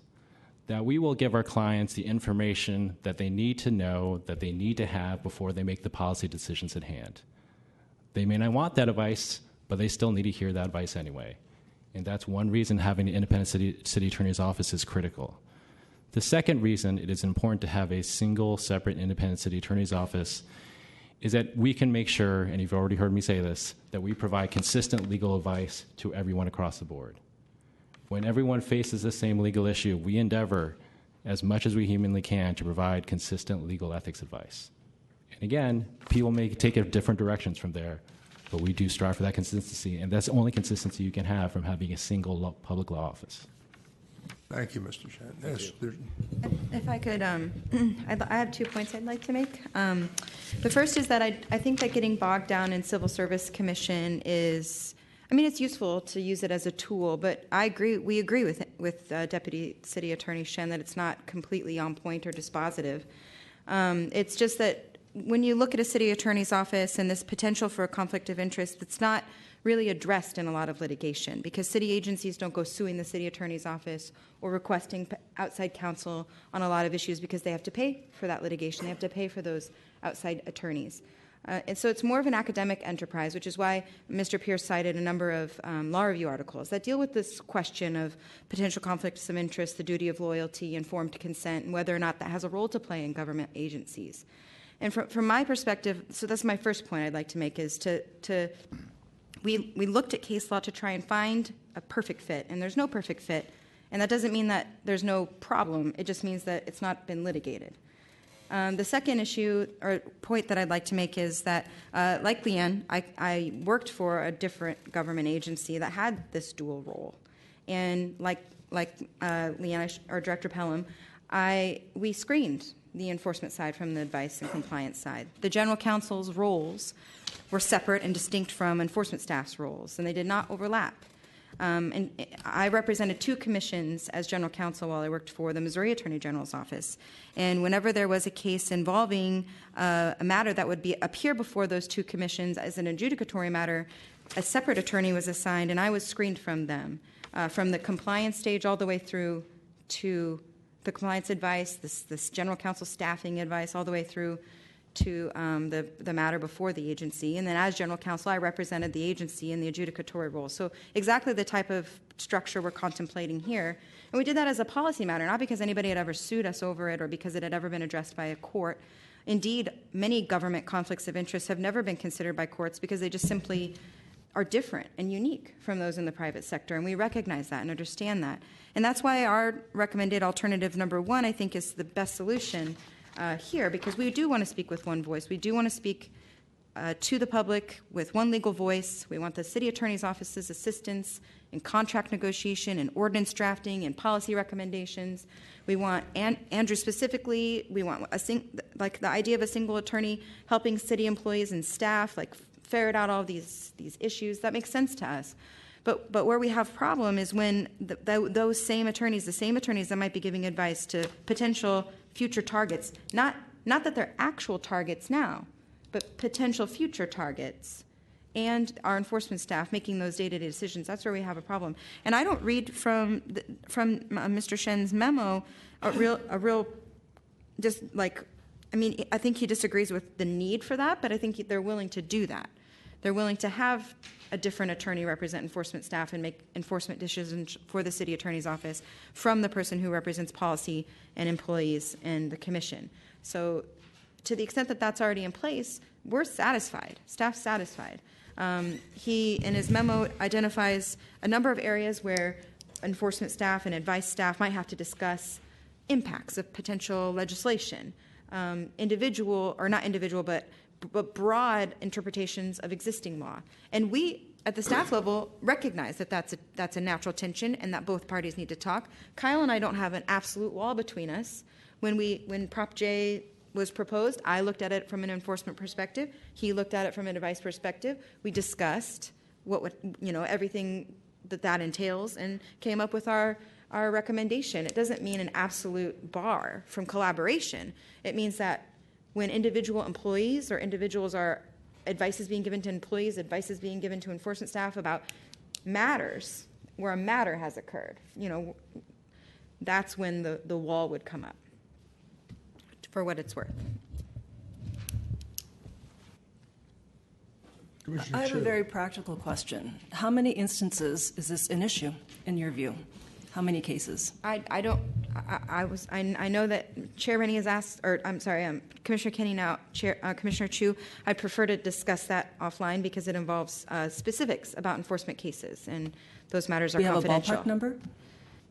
Since I've been here, that I can recall, find my notes to myself from today. 5. And you've been here how long now? 10 months. 10 months, okay. Mr. Pierce. So just a couple of thoughts in addition to that. I mean, I agree that we don't want to belabor Civil Service Commission too much. I mean, if the question comes down to whether that case proves that a prohibited conflict of interest exists as the law defines it, we would be willing to put that question aside in favor of a policy question, and the policy question would ask not only whether a prohibited conflict of interest exists, but the appearance of one. And some of the case law certainly examines the unfavorable appearance of bias, which can be not a conflict of interest, but a violation of due process. But that there's a significant body of law going to that constitutional question. But I do want to say one or two things more about the case, because it is instructive, as Jessica has said. One is that, again, I think the city attorney's office reads that case rather narrowly. As Deputy City Attorney Shen has already indicated, there is no conflict of interest in the absence of actual litigation. I think that cuts against the language of the case itself, which provides that an agency may be sufficiently independent to create a separate attorney-client relationship with the city attorney's office when litigation may ensue between that agency and the city itself. So I think we have to read out that language in order to say that the case is totally in a posit, or that our conclusion about that case is entirely erroneous. I mean, we might have to say that the panel was sloppy in their authoring of that opinion, but it seems to be the case that they acknowledge in the language may ensue that a potential conflict of interest is as important as an actual conflict of interest. The second thing that I'll say about that case before putting it aside is that I'm not sure that in the city attorney's office, in the city attorney office's analysis of that case, that even the agency at issue in that case would qualify as a sufficiently independent agency for purposes of this analysis. The city attorney's office appears to want to reduce the indicia of independence to being sued. I can't say that the Civil Service Commission in San Diego is terribly different than the Ethics Commission of San Francisco, and so I would be reluctant to narrow what it means to be independent too terribly. I mean, one example of why the Ethics Commission may be distinct from other entities of the city of San Francisco is that you, as commissioners, with a vote of 4/5, can place an issue directly on the ballot for voters. And unless I'm mistaken, other entities within the city would still have to pursue the signature gathering method to do that. That's just one example of what might make you distinct from other entities within the city. The second thing I'll say is about Morongo, which Deputy City Attorney Shen rightly cites as a more recent case than Howitt, on which we rely, but that's a case that goes to the role that ethical screening might play, which Jessica has identified as the preferred alternative that staff has forwarded here. If I'm reading Morongo correctly, what the Supreme Court found there was that those ethical screens can satisfy where the attorneys at issue are dealing with entirely unrelated matters. That's a quotation, entirely unrelated matters. And maybe what's at issue here again is what it means to have a matter before the Ethics Commission. Maybe the disagreement is one of chronology, that for staff, the anxiety is that a matter begins, if I risk an inelegant analogy, the matter begins at inception, that we want to move the conflict back in time because we think that the conflict begins to take form in the early stages, whereas if we're reading the city attorney office, we're into a Roe versus Wade type analysis of when does life begin and the fetus, and I think we're a little bit too much in the weeds there, Mr. Pierce. Okay, well, the third thing then, we can move on from that. The third thing is that I believe the city attorney's office relies on a 2013 case which came from the Court of Appeal. It's a case in which a police officer sought, if I'm not mistaken, to be reinstated. This is Richardson against the city and county of San Francisco. The city attorney's office wants to point to that case to say that although staff has cited a number of cases from the Court of Appeals, there is actually an extremely current case that has upheld the very structure that we are arguing about today. But in my reading of Richardson, there's a significant distinction there, which is about where within the office, within the city attorney's office, those attorneys were deriving their power. So in my reading of that case, and again, Deputy City Attorney. Mr. Pierce, you're helpful, but I think I'm going to take the prerogative of saying you're getting much too particular for us. Yeah. I don't think. Once you get I think we've public got it. comment. Yeah, let's. I have one question, one last question. So, Deputy Director Bloom, you had mentioned that that staff would be satisfied with this ethical screen that you just described. I'd like to hear from Deputy City Attorney Shen on this. Yeah, so unfortunately, I think that's also a little bit of point of confusion from my office's perspective and the Ethics Commission's perspective. Certainly that our office has already been willing to do, and we've actually started implementing, is switching my role and Josh White's role with respect to enforcement, which you and I briefly had an exchange about a few minutes ago. We understood that to be something that the staff would feel more comfortable with, and I don't think that raised any particular concerns from our perspective, so we wanted to be flexible, and we did so. But I think the staff, and certainly Jessica, feel free to jump in, seems to be asking for something more, and I'm not sure if that more is, I'm actually not even sure what the request is at this point. As my letter tried to explain, while obviously the commission and the staff, you really only see a couple faces, either me or Josh at these meetings. Really, both of us rely on many other teams of deputies, depending on the particular matter. Now, if we're dealing, for example, with a contract, for example, I rely on a contracting team to deal with any sort of competitive bidding questions or other things that come up. So it's not really just me, the only one necessarily who's providing legal advice on just a single transaction. So I'm not sure how that practical reality deals with a heightened or interacts with the heightened ethical screens that I believe Jessica's asking for. So I don't think that's a conflict. You, in the same way that you do now, you would be able to talk with anybody within your office about contracts or policy matters. The screen we're envisioning is that Josh will not give advice to city employees anymore. Only Andrew Shen would. And Josh would advise enforcement staff instead. So there would never be ever a situation where Josh was on both sides. So Josh will never have advised a city employee, so when a city employee becomes a target, he can advise us free of any conflict. Has he been on both sides before? Josh hasn't. No, this is his first time in enforcement role. He just started on Monday, but Andrew has. Is that correct? I mean, again, I apologize. I mean, I think this is something that unfortunately, Jessica, we aren't quite on the same page about given the time constraints. So, she had mentioned the previous figure of 5 matters. Perhaps during public comment, I can quickly kibitz with Ms. Bloom and make sure we're on the same page on that front. Yes, do. Okay. Before we go to public comment, I'm just going to have a couple of more comments, and then we'll go to public comment. And I appreciate Mr. Shen and staff's giving an excellent analysis of what is before us. Having someone who I have taught professional responsibility in Hastings, the University of San Francisco, and Golden Gate University for over 30 years on and off.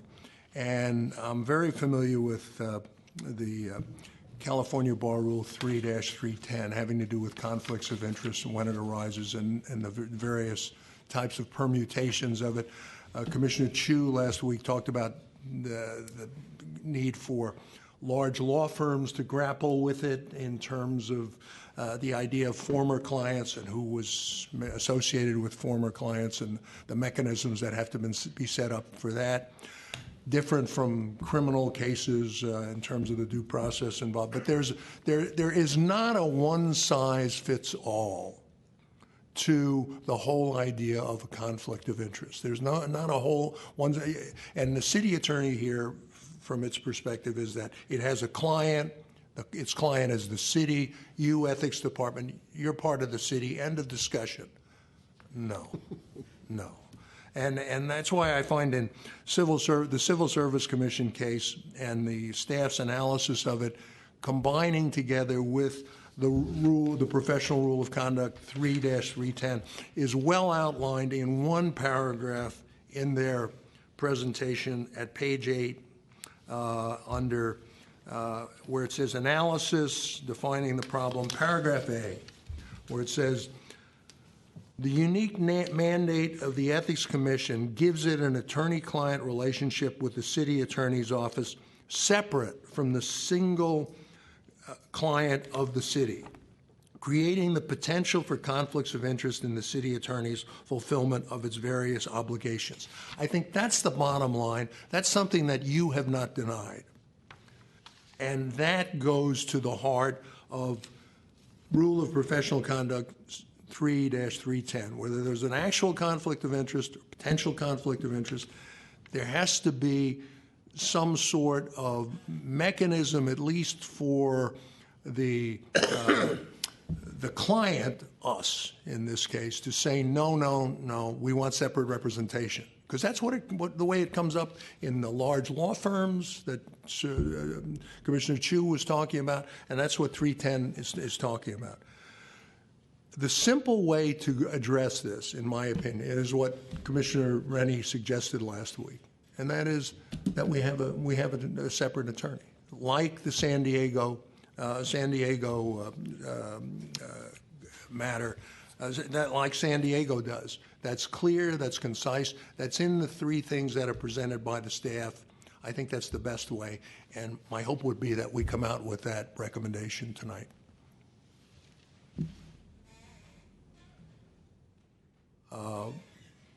We'll take public comment on that now. Thank you, Commissioners. I'm Larry Bush for Friends of Ethics. Just in terms of historical background, I helped draft the charter amendment that created the Ethics Commission, including the provision that provided for the city attorney to be the attorney for the Ethics Commission, which I did in concert with under Supervisor Kevin Shelley at the time. Randy Riddle was the technical advisor on all of that. And it was our view that that was the best approach to take at that time, 1993. As Mr. Shin and the memo points out, the city attorney is an elected official. And eventually, there began to be a sense of vulnerability for the city attorney because they accept and make contributions.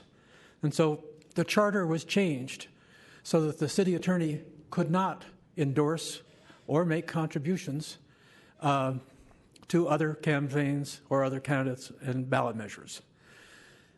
However, that provision did not apply to staff at the city attorney's office. And as a review of this process, I have found that in the last several years, there have been about 550 donations from city attorney's staff, including senior attorneys in charge at the city attorney's office. And those contributions have gone to 6 of the people who ran for Board of Supervisors in November. They've gone to the mayor. They've gone to political action committees. They've gone, in other words, to groups that the Ethics Commission has an oversight over. Mr. Shin has pointed out through the memo that while you have a deputy city attorney, he consorts with his other colleagues at the city attorney's office, and we have no way of knowing who they are or if they have a financial interest. Here at the Ethics Commission, your staff, your top staff, are not allowed to make contributions. If you had an independent attorney, you also would have a place where you would say that that person could not accept contributions or make contributions.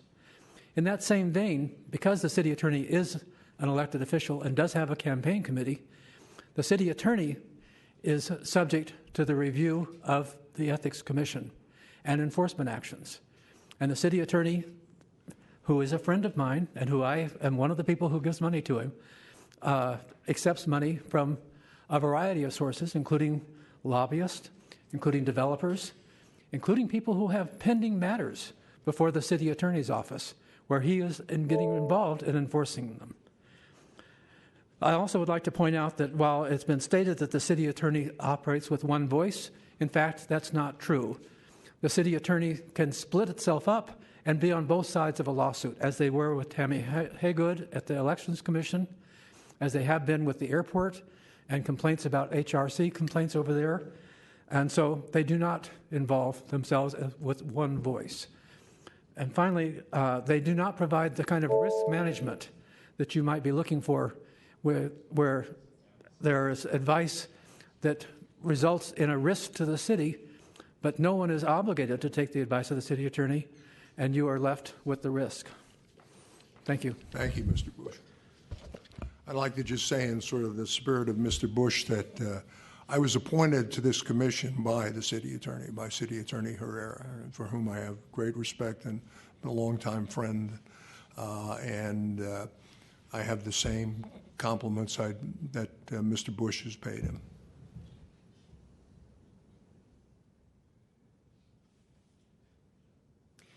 Good afternoon, good evening, commissioners. My name is Hulda Garfulo. I'm a member of the Friend of Ethics, but I've also served on 2 civil grand juries. And that particular panel is very similar to this in the regard that they operate as an independent entity. And although the city attorney, or there is a deputy city attorney assigned to the civil grand jury, again, it's an issue of that individual cannot serve 2 masters. This body looks at enforcement and regulation. Civil grand jurors investigate. And if you're investigating a city department, you cannot have the same legal body advising you on something that you are investigating and have found malfeasance or fraud. So I can understand the Ethics Commission needing an independent counsel, and I would definitely support that being done. Thank you. Thank you.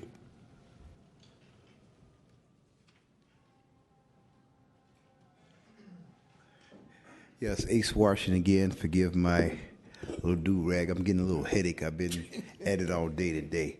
And this is very interesting. I wish I could stay to the end. I don't see how y'all do this, but somebody has to do it. I applaud y'all. But right now, I'm very convinced. I just want to make my statement before I leave. And I know your next meeting won't be until August.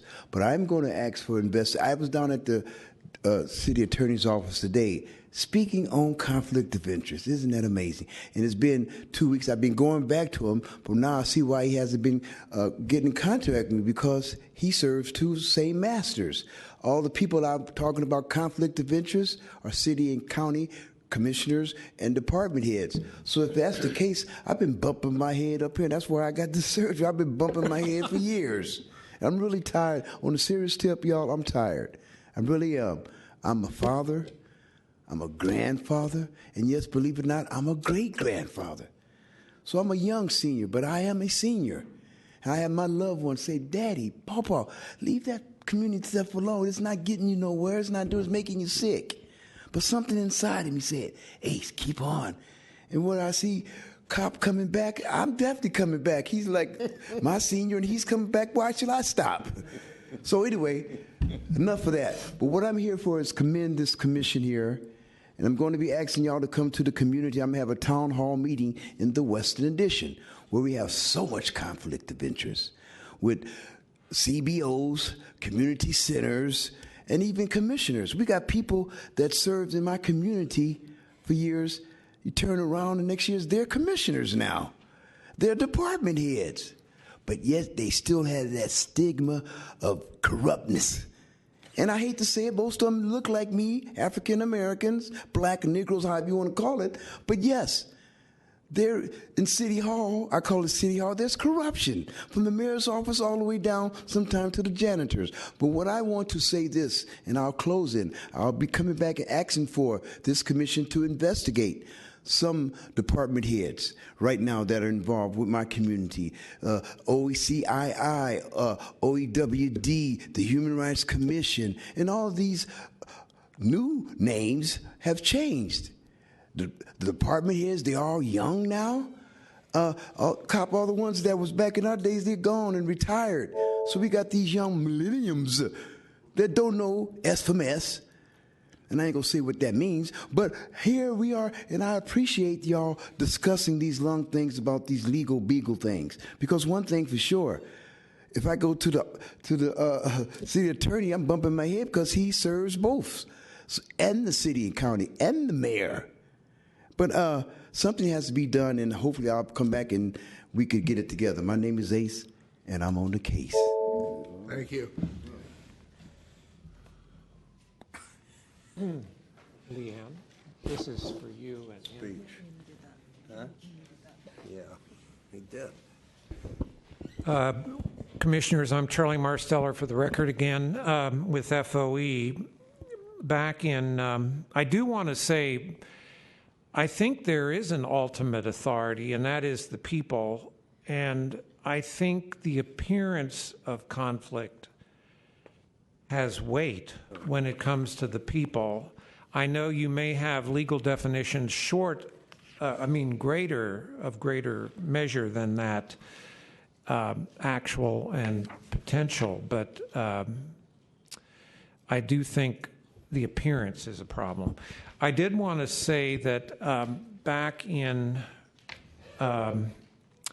2001, Commissioner Dockendorf and I both retired from our respective positions. He was an ethics commissioner, and we did a joint memo to the board reviewing the best practices agency status for an ethics body. It's the New York City model. It has a core where the budget authority and the city attorney are quite independent and robust from the laws here in the city.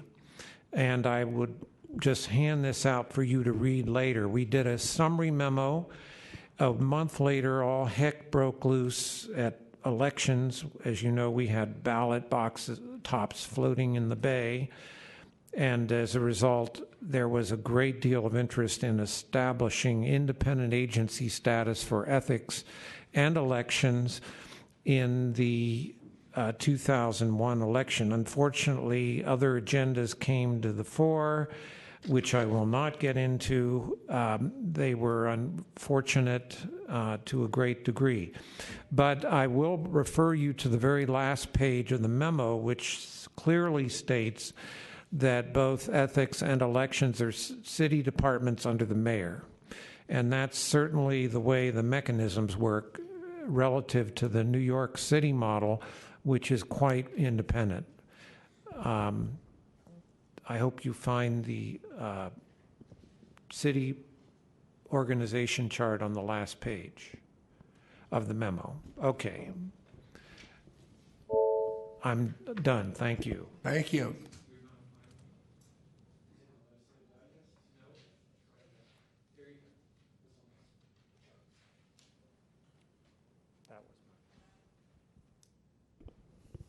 Hello, Commissioners. Joe Kelly is my name. And I don't know if it's intimidating to enter in a discussion when everyone's a lawyer, and I'm not. It is a little intimidating, but I guess I would offer what I would hope is I'll call it a practical perspective. And, this commission, as I've observed it over the last couple of years, and the thing that I would always hope, is, if it's going to err on the side of the citizens, as it were. And I think this is an opportunity for the commission to do that. I haven't heard any really good reason why the city attorney would be opposed to this, quite honestly. I don't see it, it's been discussed. I don't think it's going to come into play very often, but the option, I think, certainly should be available to the commission, and that's about it. Thank you. Thank you. Any further public comment? I think Commissioner Kopp, you wanted to... Yes, Mr. Chairman, members of the commission and members of the public, I have remarks to make in this fashion. Commissioner Rennie asked the question a half hour or so ago, has there ever been a problem with respect to the city attorney being the attorney for the Ethics Commission and being the attorney for other city commissions and city departments?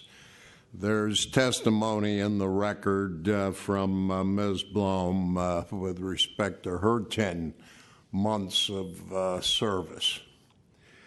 Mr. Kelly is too modest because he was a member of the civil grand jury in 2014, together with perhaps a couple of other people who are in the audience tonight.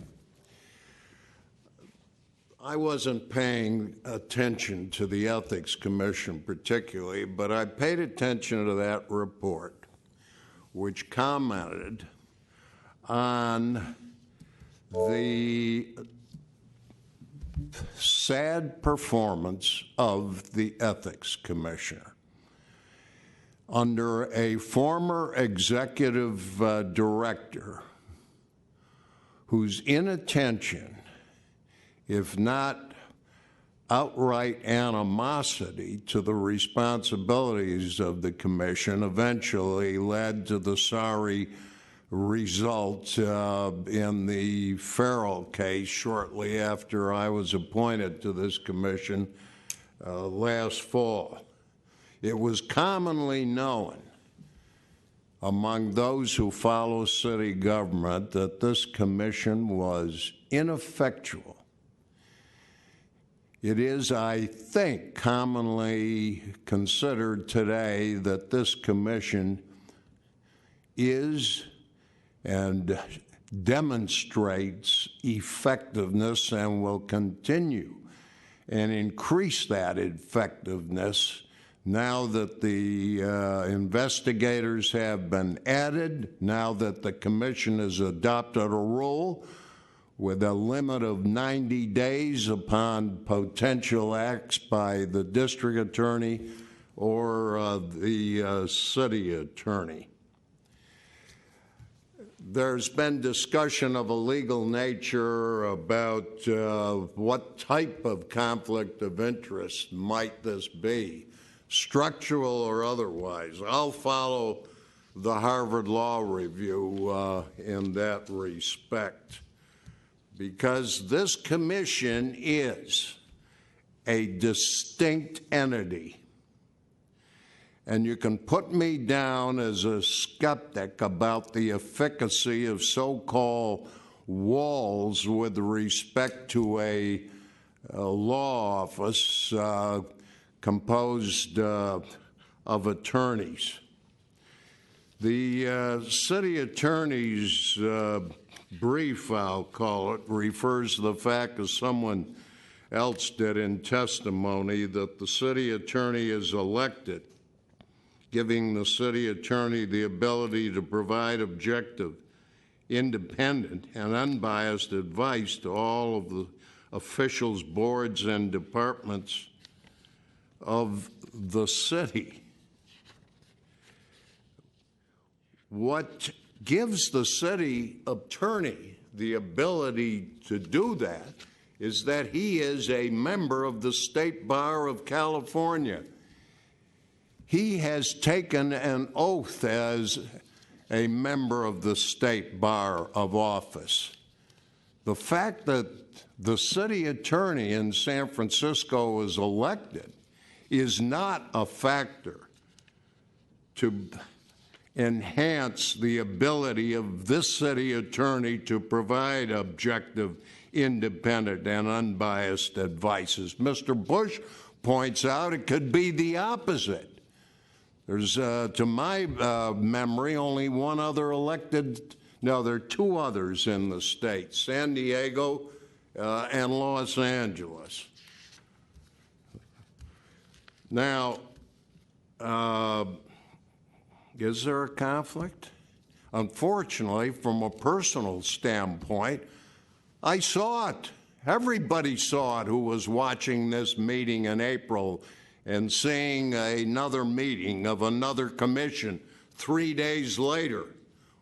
One deputy city attorney is giving this commission advice. It isn't that I disagreed with that advice, it's that that advice was incorrect. And 3 days later, another deputy city attorney was advising a member of the planning commission without interviewing, without looking at that commissioner's responsibilities as the San Francisco chapter director of the San Francisco Planning and Urban Renewal Association, had no conflict and should disregard a letter sent on the unanimous vote of this commission to recuse herself from one item that dealt with the subject of what percentage of low-income housing should be mandated for developers of residential properties in San Francisco. And as a result, I'll put it in personal terms, the chairman and I had to spend 2 hours last week over at the Sunshine Ordinance Task Force. We had to spend another hour in the district attorney's office with an investigator and a deputy because of that incorrect advice. And now I am informed by friends of ethics that the planning commissioner herself has as a responsibility raising political campaign donations. I've looked at the options which are presented by our staff and Mr. Pierce. I know this, or it looks to me like this is difficult for you as a fledgling member without the history of this commissioner. And I appreciate Ms. Blum's recommendation, but I opt for the third option, which is the San Diego version as modified modestly, stating the commission shall have its own legal counsel independent of the city attorney who is exempt from the competitive civil service selection process under Charter Section 10.104.13, except that the city attorney will represent the commission in any court proceeding to which the commission is a party. In addition, the commission's deputy director of enforcement will be responsible for legal matters arising in the context of investigations and enforcement. Now, I understand the city attorney's reluctance in such circumstances to represent this commission in litigation because it's similar to the predicament of an appellate lawyer who hasn't made the record in a trial in the Superior Court, then taking on the responsibility of representing that client on appeal with a record which the attorney hasn't been responsible for in any way. I'm willing to go along with the litigation responsibility for the city attorney. But what impresses me, aside from my own rhetoric, I guess, is the fact that you've got members of the public. They're not lawyers. They're laymen and laywomen, as it is. They see it as clear as can be. Anybody would see it. Mr. Kelly from the civil grand jury saw it when you've got a deputy in the civil grand jury, which is investigating departments. And let there be no mistake about it, as the chairman has observed in other language, this commission is distinct. And the people of San Francisco, in my estimation, expect it to be distinctly independent in all of its pursuits. And therefore, if it's appropriate to do so now or later, I'm going to move adoption of that third option provided for us on page 13 of the staff memorandum. And Commissioner, that motion would be that we ask the Board of Supervisors to amend the charter. Charter section 15.102. All right, fine. Is there a second to the motion? I'll second it. So the motion has been made and seconded. Is there discussion on the motion? I guess my concern, although I think in the best of all possible worlds, I would tend to agree with the intent of the motion and with many of the remarks that have been made. But this commission is talking about a lot of things that we want to get accomplished where there are real problems that we know are problems. And it just seems to me that we may be wasting political capital on this issue, which can come back to haunt us in terms of budget, in terms of where the money comes from, and to,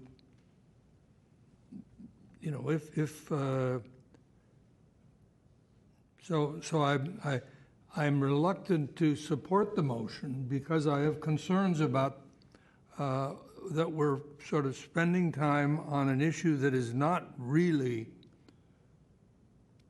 insignificant to the work of the commission. There's no instance where anybody has said that this commission didn't go forward in protecting the public interest because it was constrained by what the city attorney was telling it. Nobody has said that. And nobody has said, I think the suggestion that Ms. Bloom made about a different attorney advising the enforcement staff from the one who advises the full commission, that's fine, but that can be done without the city attorney has indicated it's prepared to do that, and that can be done without the need to galvanize public support for another item of cost when. So I'm troubled. I hate to vote no on it because I think it's a nice idea, and certainly would be something if it was a problem that we really saw that had to be solved before this commission could do its work. Thank you, Commissioner. Commissioner Chu. I would concur with Commissioner Rennie's comments. I would hate for this commission to be in search of a solution, propose a solution in search of a problem. I hear 5 cases. I don't know what the outcome of your sidebar discussion was regarding the staffing switch that Deputy Director Bloom had discussed earlier.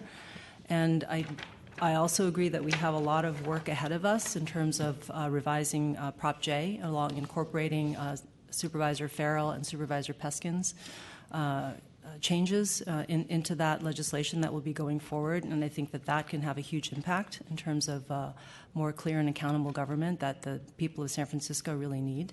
And I don't think that this is really the highest and best use of the time here tonight with the commission, and that in the future, if there is an actual problem that is preventing, as Commissioner Rennie has said, the commission from doing its work, I think we should revisit the issue. Thank you, Commissioner Chu. The motion has been made and seconded. Is there public comment on the motion?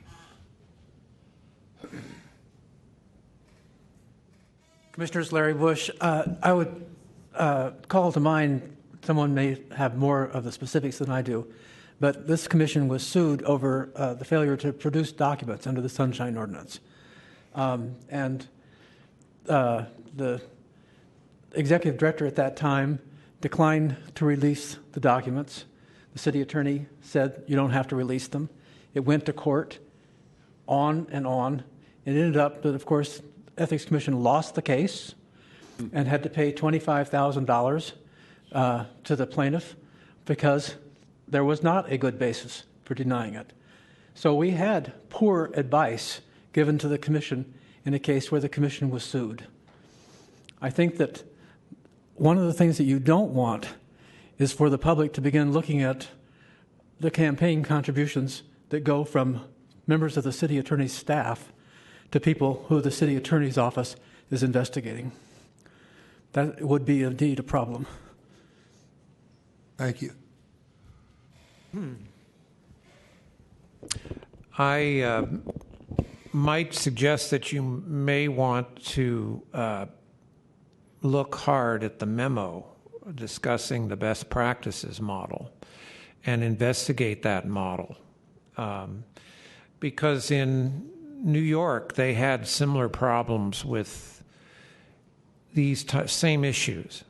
And the voters took action and gave clear instructions to establish an independent budget mechanism, as well as to get the Corporation Counsel of the City of New York to delegate authority to appoint independent counsel, which apparently was under the New York law.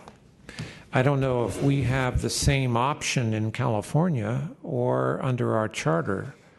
It's possible, in which case you may want to meet and confer with the city attorney first.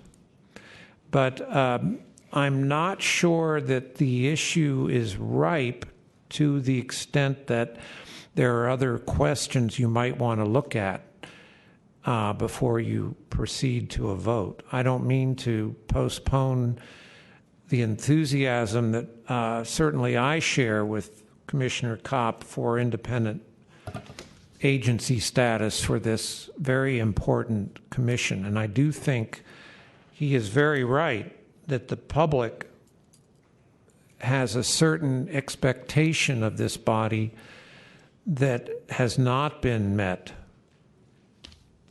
until recent months. And I think the public is pretty excited about what's been happening to this body.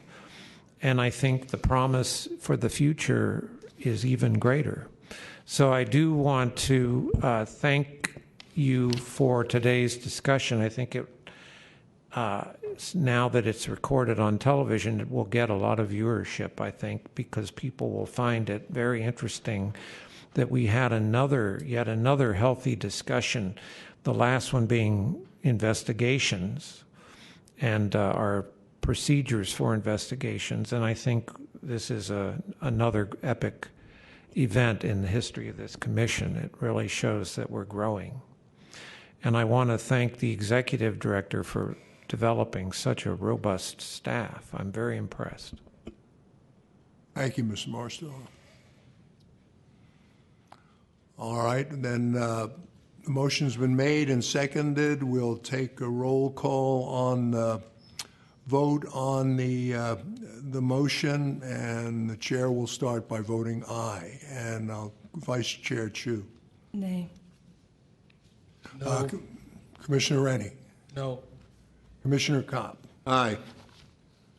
The motion fails because we're split evenly 2-2, which I think should be a message to the mayor to get us another member so that we can make progress in regard to votes. The mayor has been very lax now for several months, for quite a while, in leaving this commission with just 4 members. And in regard to an important question like this, we couldn't come up with a majority one way or another, and the motion simply fails for not having a majority. Yeah, I second your comment on that about the mayor, because when we vote on the proposition, we need at least 4 votes. Yes. And Lord knows one of us may be sick or gone, so you better have 5 so that we can account for unexcused or excused absences. Yes, and if I have the permission of my colleagues, I'm going to write to the mayor and make that plea to him, and also cite this example that we need a 5th member. It's his responsibility to appoint that person, and there's no reason for him to be sitting on his hands and not appointing that person. So if I don't hear any objection, that's what I'll do. Okay, well, thank you, Commissioners. We'll now move on to the next item, which is, oh yeah, let's take a 10-minute break. All right. Quentin.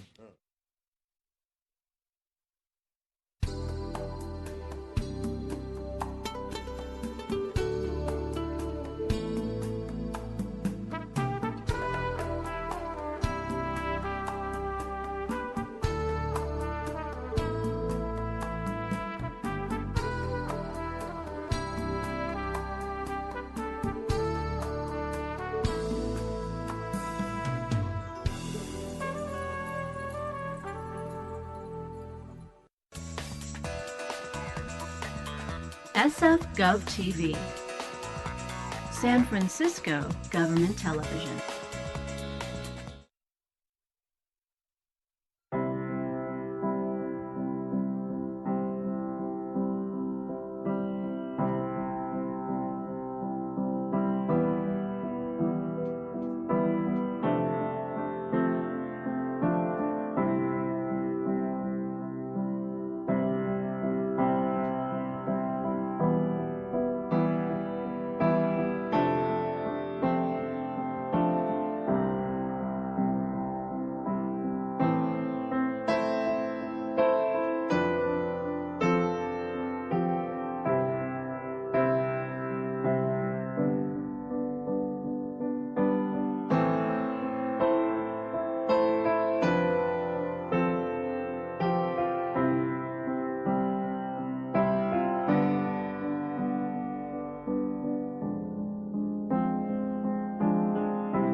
Okay, we're back in session, and we'll now move to agenda item 6, discussion of staff's enforcement report, an update on various programmatic and operational highlights of the enforcement program's activities since the last monthly meeting. There is an attachment.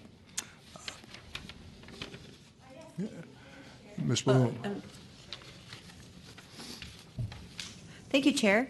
The enforcement report highlights a number of things that we've been working on this month. In addition to assisting with any matters that you've heard about tonight, our staff has managed to get through quite a few preliminary review matters. So the number of outstanding matters older than 22 months is now 0. We hope to get through a significant portion before the August meeting and be able to summarize those for you. And the reasons why we made the decisions that we did. In addition, this month, Senior Investigative Analyst Jeff Pierce and Tanya Smith spent a week in Los Angeles for a 3-day training on deposition skills from the National Institute for Trial Advocacy, which is an excellent training just to hone their deposition taking skills in anticipation of our enforcement matters taking hold and us getting opportunities to take those depositions in the very near future. And we've also conscripted Law Pros, which is Brian Garner's legal writing training outfit that implements his seminal legal writing text in a series of webinars for 1 hour over lunch. And so we've taken one of those, and we will take the second one next week. Actually this week on Wednesday, and we've had the good luck of being able to include our other people in the office who are interested, including Kyle and Manisha Lal, who is an auditor and was interested from a report writing perspective for the audits. The investigation caseload went up, as you can see, because we opened a number of complaints this month, turned preliminary review complaints into open investigations. And then I've provided the customary updates to the Bureau of Delinquent Revenue and penalty installment plan charts. And I'll take any questions you have. Oh, yeah. And Commissioners, one of the things that I would point out, we didn't provide the chart for you, but when you look at the age of open complaints, both informal complaints and our preliminary review matters, the good news is, as Jessica pointed out, even though the case numbers are going up, the average age of these cases is going down. Since we've had staff on board as investigators, we are seeing the trajectory go in the right direction. We're not trying to close things off without thoroughness. We are thorough. We want to be timely about it. But I think the good news is, having staff on board, we're starting to see getting a handle on that beast of old cases. So I just wanted to acknowledge that, and we'll get that more information to you as a retrospective of the entire year at your next meeting. Thank you. Oh, sorry, Dan. Commissioner Chu. I'd like to commend staff on, first of all, on filling those open positions, and then once Jeff and your team and Tanya and I'm forgetting the others, Eric, have been. Congratulations on getting all the cases that have been complaints that have been pending for more than 2 years off the books. That's terrific work, and look forward to seeing those numbers come down. As a matter of housekeeping, it would be actually really helpful if you could add a column for new matters, because I know that the number went up, but if we could see month over month when new stuff comes in, that would be really helpful. And then second is the same would be true for the average age of the matters. We have 6.9 months, so if we can see the trend, that would be helpful too. Commissioner Kopp. I wanted to ask about one referral, page 3, the last one, Lynette Suite. It says legal department mailed 2 demand letters. Who's the legal department? You? No, the part of Bureau of Delinquent Revenue. Yeah, it's the Bureau. Yeah, they have lawyers. Legal department, all right. And investigators, yeah. And that case will have to be filed in Superior Court. Right. Small claims court, yeah. Small claims for I guess, sorry, not, you're right, not 74. You're right. Usually. Hope not. Yeah. Sorry. Okay, thanks. Any public comment on this item? Hearing none, we'll then go to item 7, discussion of the Executive Director's report. Ms. Pelham. Okay, thanks, Chair King. This month, I wanted to give you an update on the budget. As you probably know, the Budget Committee of the Budget and Finance Committee of the Board of Supervisors met last week, and after some discussion about whether or not to identify cuts to department based on surpluses that they had historically had over the year, the committee ended up taking no action to do that. So the budget as proposed by the mayor for our office is now going in the full package as proposed to the full Board of Supervisors. They are not expected to act until July 18th, to take up the matter until July 18th. So the ink is not yet dry on our proposal. That said, we are anticipating, as we mentioned in the last report to you, that we do anticipate that one additional FTE, and we have also seen a number of reclassifications for positions so that they more closely are aligned with the duties of the job, the actual knowledge, skills, and abilities that the work requires of them. So we've realigned and reclassified a number of positions. The ink will be dry when the budget is approved, but we're very hopeful that that's going to help give us some resources. Even though the budget itself is fairly flat, we did not get an increase in training, for example, but we know that we have to build our capacity as much as we can every step of the way, and I think that's what we did in this year's budget. So I did attach for your reference the memo or the letter that we communicated to the Board of Supervisors budget analyst, and then also the brief slide deck that we used to present to the Budget and Finance Committee earlier this month. Also, we have attached a copy of the annual policy plan. Kyle and I are going to be working on that over the next couple of months and bringing to you at the August meeting some new thoughts about how to track that information. We have information from a year ago. We want to make sure it's current and helpful for you and the public in terms of tracking the sequencing of all the policy issues that come forward. So as Kyle and our new policy staff, which I'll get to in a minute, staff up, we're taking a fresh look at what's the best way to provide that information to you and to keep a track of where all of our policy matters are, because as you know, there are a number of them. On that front, I'm very happy to announce the hiring of 2 new staff members, and this completes the hiring from our fiscal year increase this year. We have Jeffrey Zumwalt, who is going to be joining us and rounding out the investigative team.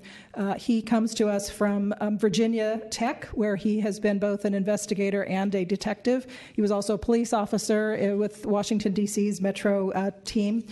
He has a BA in criminology and criminal justice from the University of Maryland and a master's degree in public administration from the University of Maryland.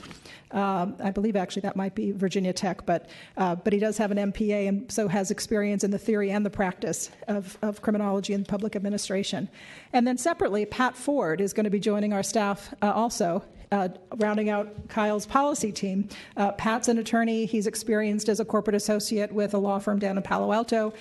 He's done a lot of work also in the real world of campaigns as a campaign contribution coordinator for an organization down in Southern California, and actually had worked with filing documents with the LA Ethics Commission, apparently. So has real world experience on that front, and we're glad that that's also going to complement the work that we're doing to bring you policy issues coming forward. They both start on July 3rd. So you'll get a chance to meet them also at your meeting.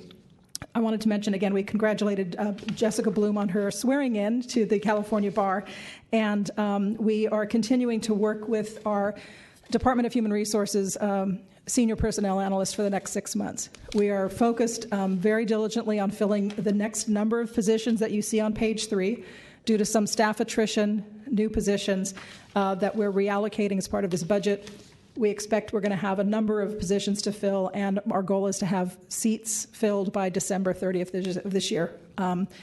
It takes a while, but it is an important and constructive task, so just wanted to highlight that for you. And then lastly, I think the only thing I wanted to highlight on this was a note about our audits. We have 2 notes of importance. One is that we're meeting with the Controller's Office external audit team that's going to be doing the publicly financed campaign audits for the 2016 election cycle. We're meeting with them later this week to start that process. And then we'll be working to finalize and release one last audit from 2015 this week after we've received the committee's responses. I do spend some time, I wanted to highlight for you and bring to your attention something that is, in my view, problematic, but that we are taking steps to correct, and that is that in mid-May, as we were looking through reviewing our audit files and closing out audits, we determined that audits from the 2012 audit cycle, there were 5 that had not been actually delivered to the committees for comment. So we sent them to the committees for comment, and we'll be finalizing them and issuing them. But we also did note very directly in those communications that we regret the length of time that it's taken to provide them. We understand to the committees. We understand that they may not be in a position to provide comment at this point or additional information. And we've also told them that we will obviously consider any responses they do have with our standard enforcement review as significantly mitigating factors. This is not a situation we had hoped to find ourselves in, and it's unfortunate, and I apologize for that significant delay. So we will be improving the day-to-day management of our audit program to make sure that that doesn't happen again. But I wanted to make sure that was on your radar, so if you had any questions or concerns, I'm happy to answer any questions. Commissioner Rennie. I do. I gather that it just fell in the crack? Yes, short answer is yes. There was the audits weren't started until 2014. There was some indication that they were forwarded to our office in early to 2015. That staff did some work on it somewhere in mid to 2015. I think it probably fell off the radar as the agency was going through a staff leadership transition. I don't really have an answer for that. And although I was under the impression that they had been finalized and sent out, clearly they were not on my radar for the last 16 months. Well, were they started by the Comptroller's office? Yes. Oh. Yeah, they were conducted by the Comptroller's office, and they sent a draft report of draft findings to our office. And that was for each of the 5 in the early period of early 2015. So these were 2012 campaigns. Audits started in 2014, completed in 2015, and here it is 2017. And have you set up a mechanism to sort of track in the future the audits that are being done by the controllers that come into us? Yes, we have a tracking sheet, and we'll be talking with the controller's office about that as well. It was not the controller's delay that led to this, it was ours. Any public comment on this item? I have a question. Oh, yes, Commissioner Kopp, excuse me. There's attached a proposed ordinance on the retirement board elections, health service board too. And what's the reason? Just because that was one of Mr. Bush's suggestions from Friends of Ethics.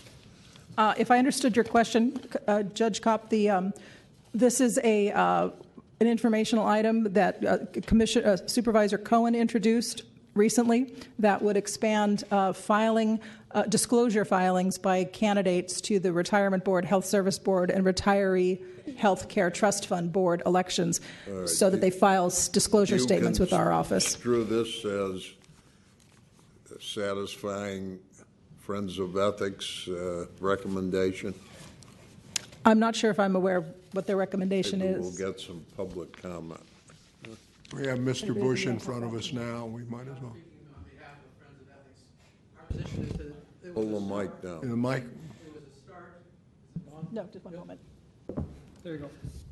Larry Bush for Friends of Ethics. We think it's a start to begin the disclosure, but we think that it's not robust enough. For example, there's not a provision in there that says that you cannot contribute to candidates if you are also bidding for contracts from the Retirement Board. And of course, the Retirement Board is handling billions of dollars of investments. And so the same kind of pay-to-play provisions that we see in other city elections should definitely be in place there. Thank you. Well, may I ask you a question? It's Commissioner Kopp. How do you suggest this commission proceed since? Well, I believe, it's my understanding is that it's been sent to the commission for your comments, not just for your information, so that you would have an opportunity to ask your staff to review if other retirement boards have similar restrictions and how to approach them in this case. Yeah. Kyle, you want to jump in on the process for a moment?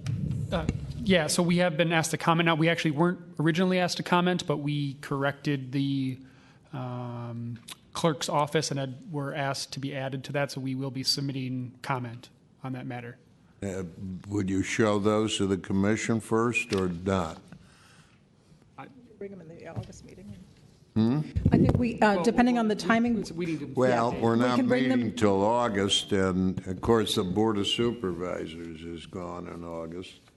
So we can do one of two things. We can provide some comment to the commission at the next meeting, our meeting in August, so that you can comment.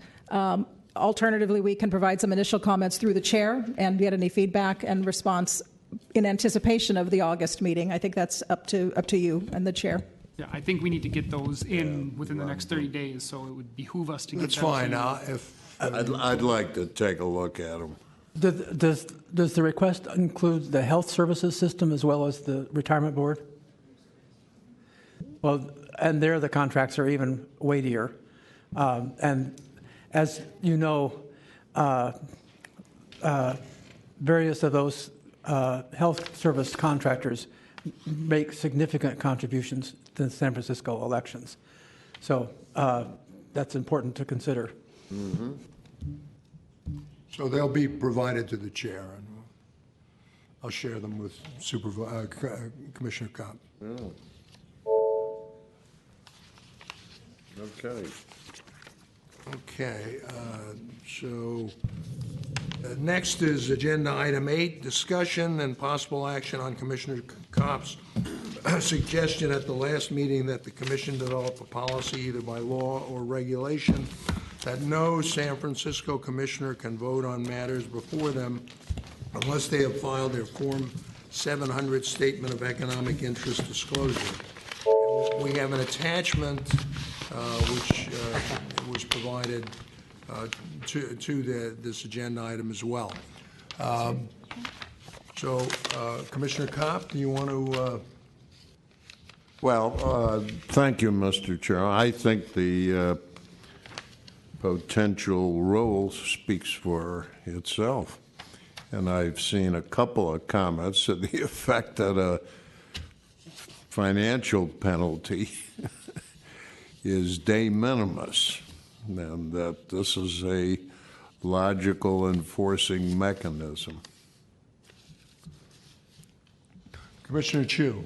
Would it be possible to get some data from staff as to what percent and number of board and commission members have not filed timely their Form 700s over the past, I don't know how long we've had electronic filing for, but 5 years, if that's possible? Good suggestion. Yeah. I'd like to see it on the agenda in August. Yes. We will plan on having for action. Yeah. Okay, good. Okay. Mr. Shannon. Just very briefly, just want to flag one procedural issue, and that is just to frame a little bit about how the commission would potentially proceed here. Obviously, it's pretty early on, but I think we would at least require an ordinance to implement this rule. I don't think a regulation would be sufficient, but certainly we can see how that goes as we work through the details.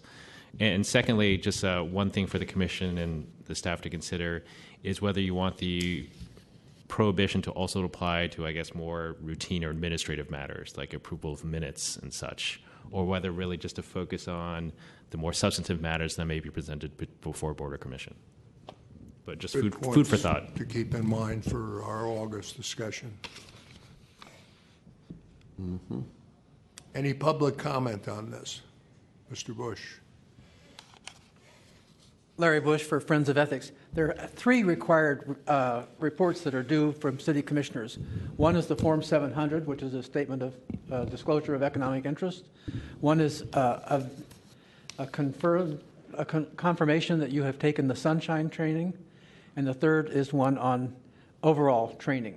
And so I think that what you might want to look at is that all three requirements be met in order for people to be eligible to vote.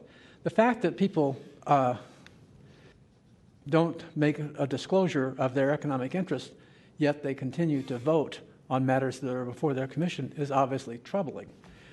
The new website at the Ethics Commission does provide an opportunity to call up the entities that have not filed, but it hasn't been updated since 2016. So the 2017 April 1st deadline list is not available on the internet at this time. The last time we looked at it, there were about 20 city officials who were required to file who had not filed. And some of them are certainly voting on very weighty matters. Others are grist for a humor column, like the number of Sunshine Ordinance Task Force members who didn't file the forms that they'd taken sunshine training. But can we underline that in the minutes?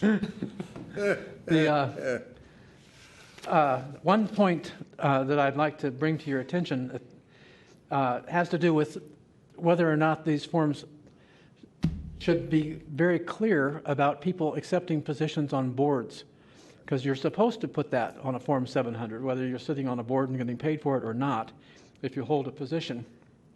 And I mentioned that specifically because it was brought to my attention that there is a state law, 84308, about contributions to officers and disqualifying themselves. And under that law, as I understand it, a commissioner may not solicit or accept contributions of $250 or more without being disqualified to a committee that they control, even if it's not a local committee.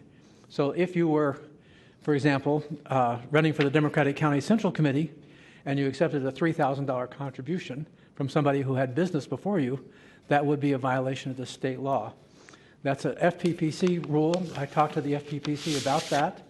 They said it, in fact, is a rule that they enforce. They referred me to the web page on the FPPC, and it's easy to call up the enforcement matters, and they are enforced against local officials, local elected officials, and local appointed officials, because the law encompasses all of them, and it does not make a distinction between the kind of committees, between being a partisan committee or a state office committee, or if you're soliciting money for any other purpose. And for that, I'd like to provide members of the committee with an example of a commissioner whose job it is to fundraise for an organization while she's also a planning commissioner. I can let you guess who that is. Thank you, Mr. Bush. Here's the law.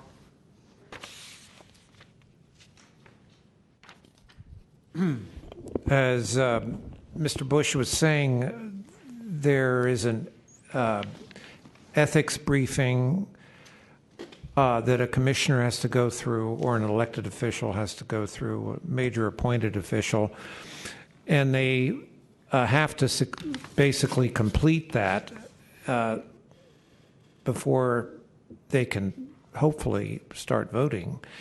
That's a question for the law. We need to really find out how important it is that they complete their ethics training before they actually start to vote.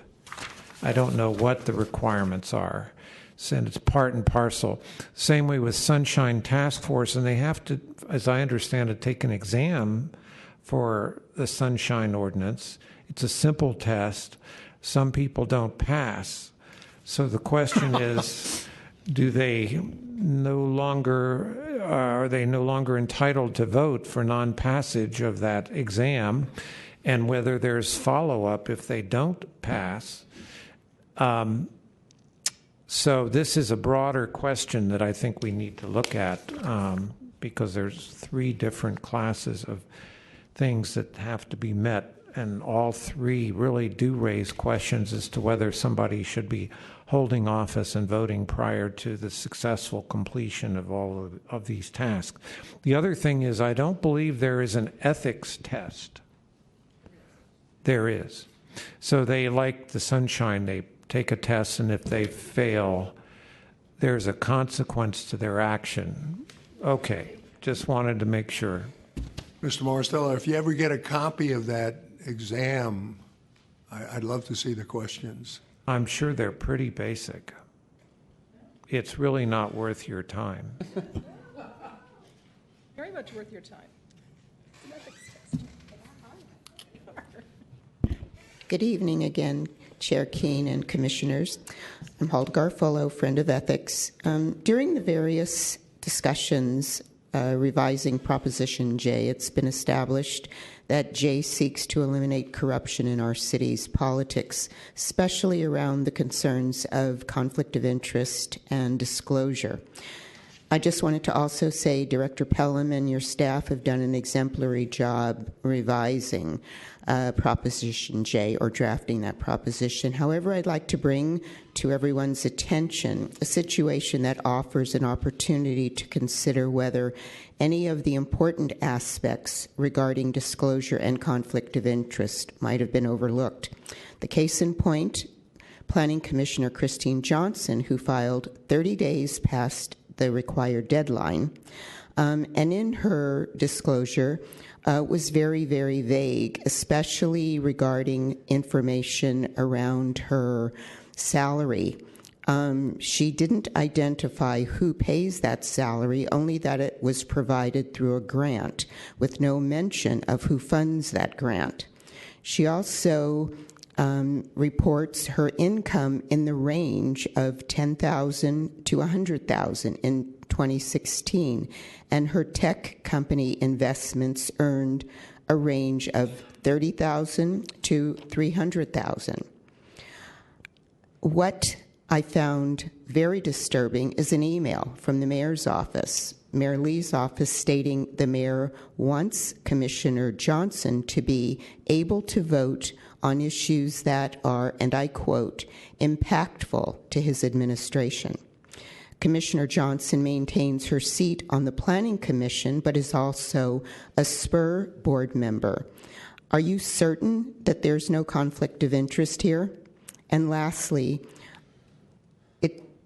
what does it mean when Commissioner Johnson says she cannot resign until the mayor gives her permission to resign? Thank you. Thank you. Okay, we'll now move to item number 9, discussion and possible action regarding status of complaints received or initiated by the Ethics Commission. We don't need any closed session for this, do we? No. Okay.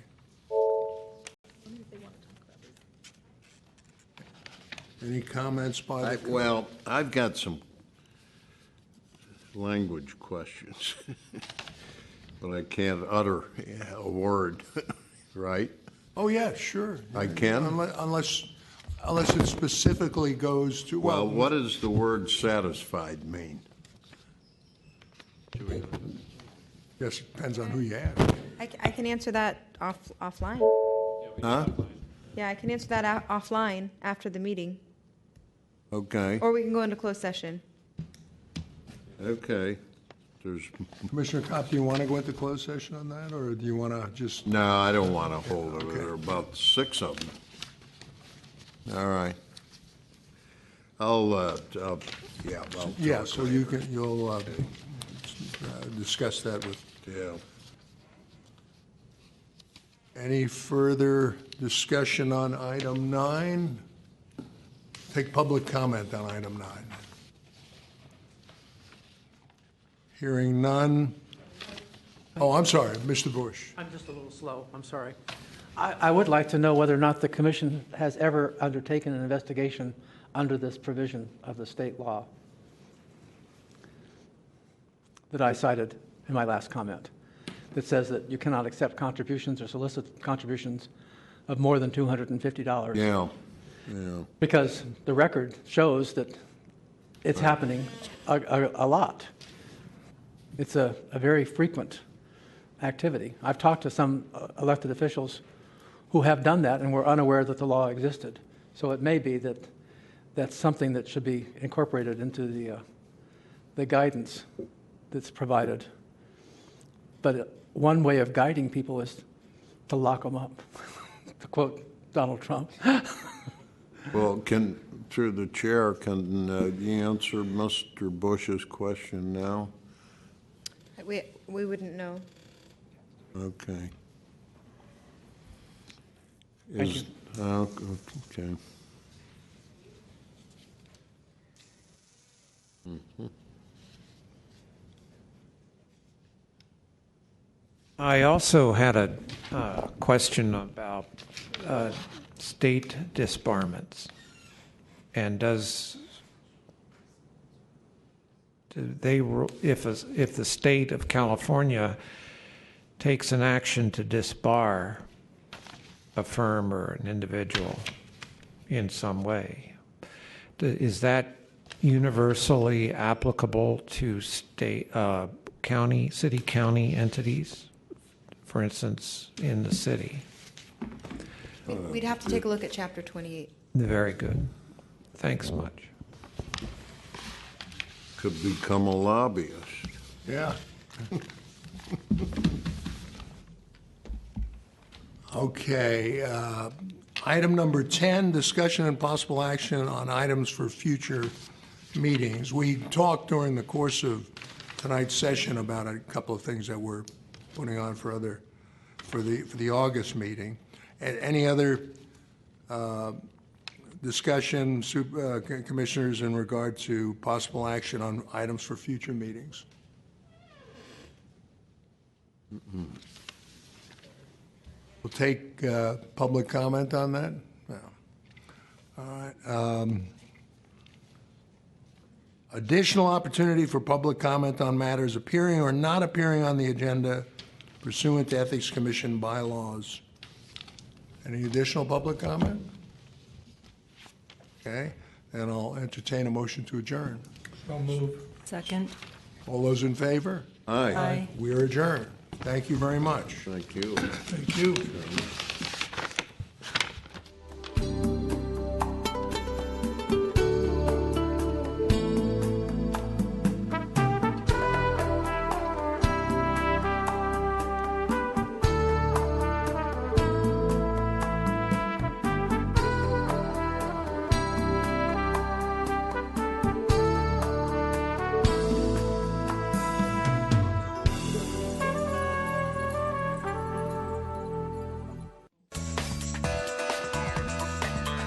SF Gov TV, San Francisco.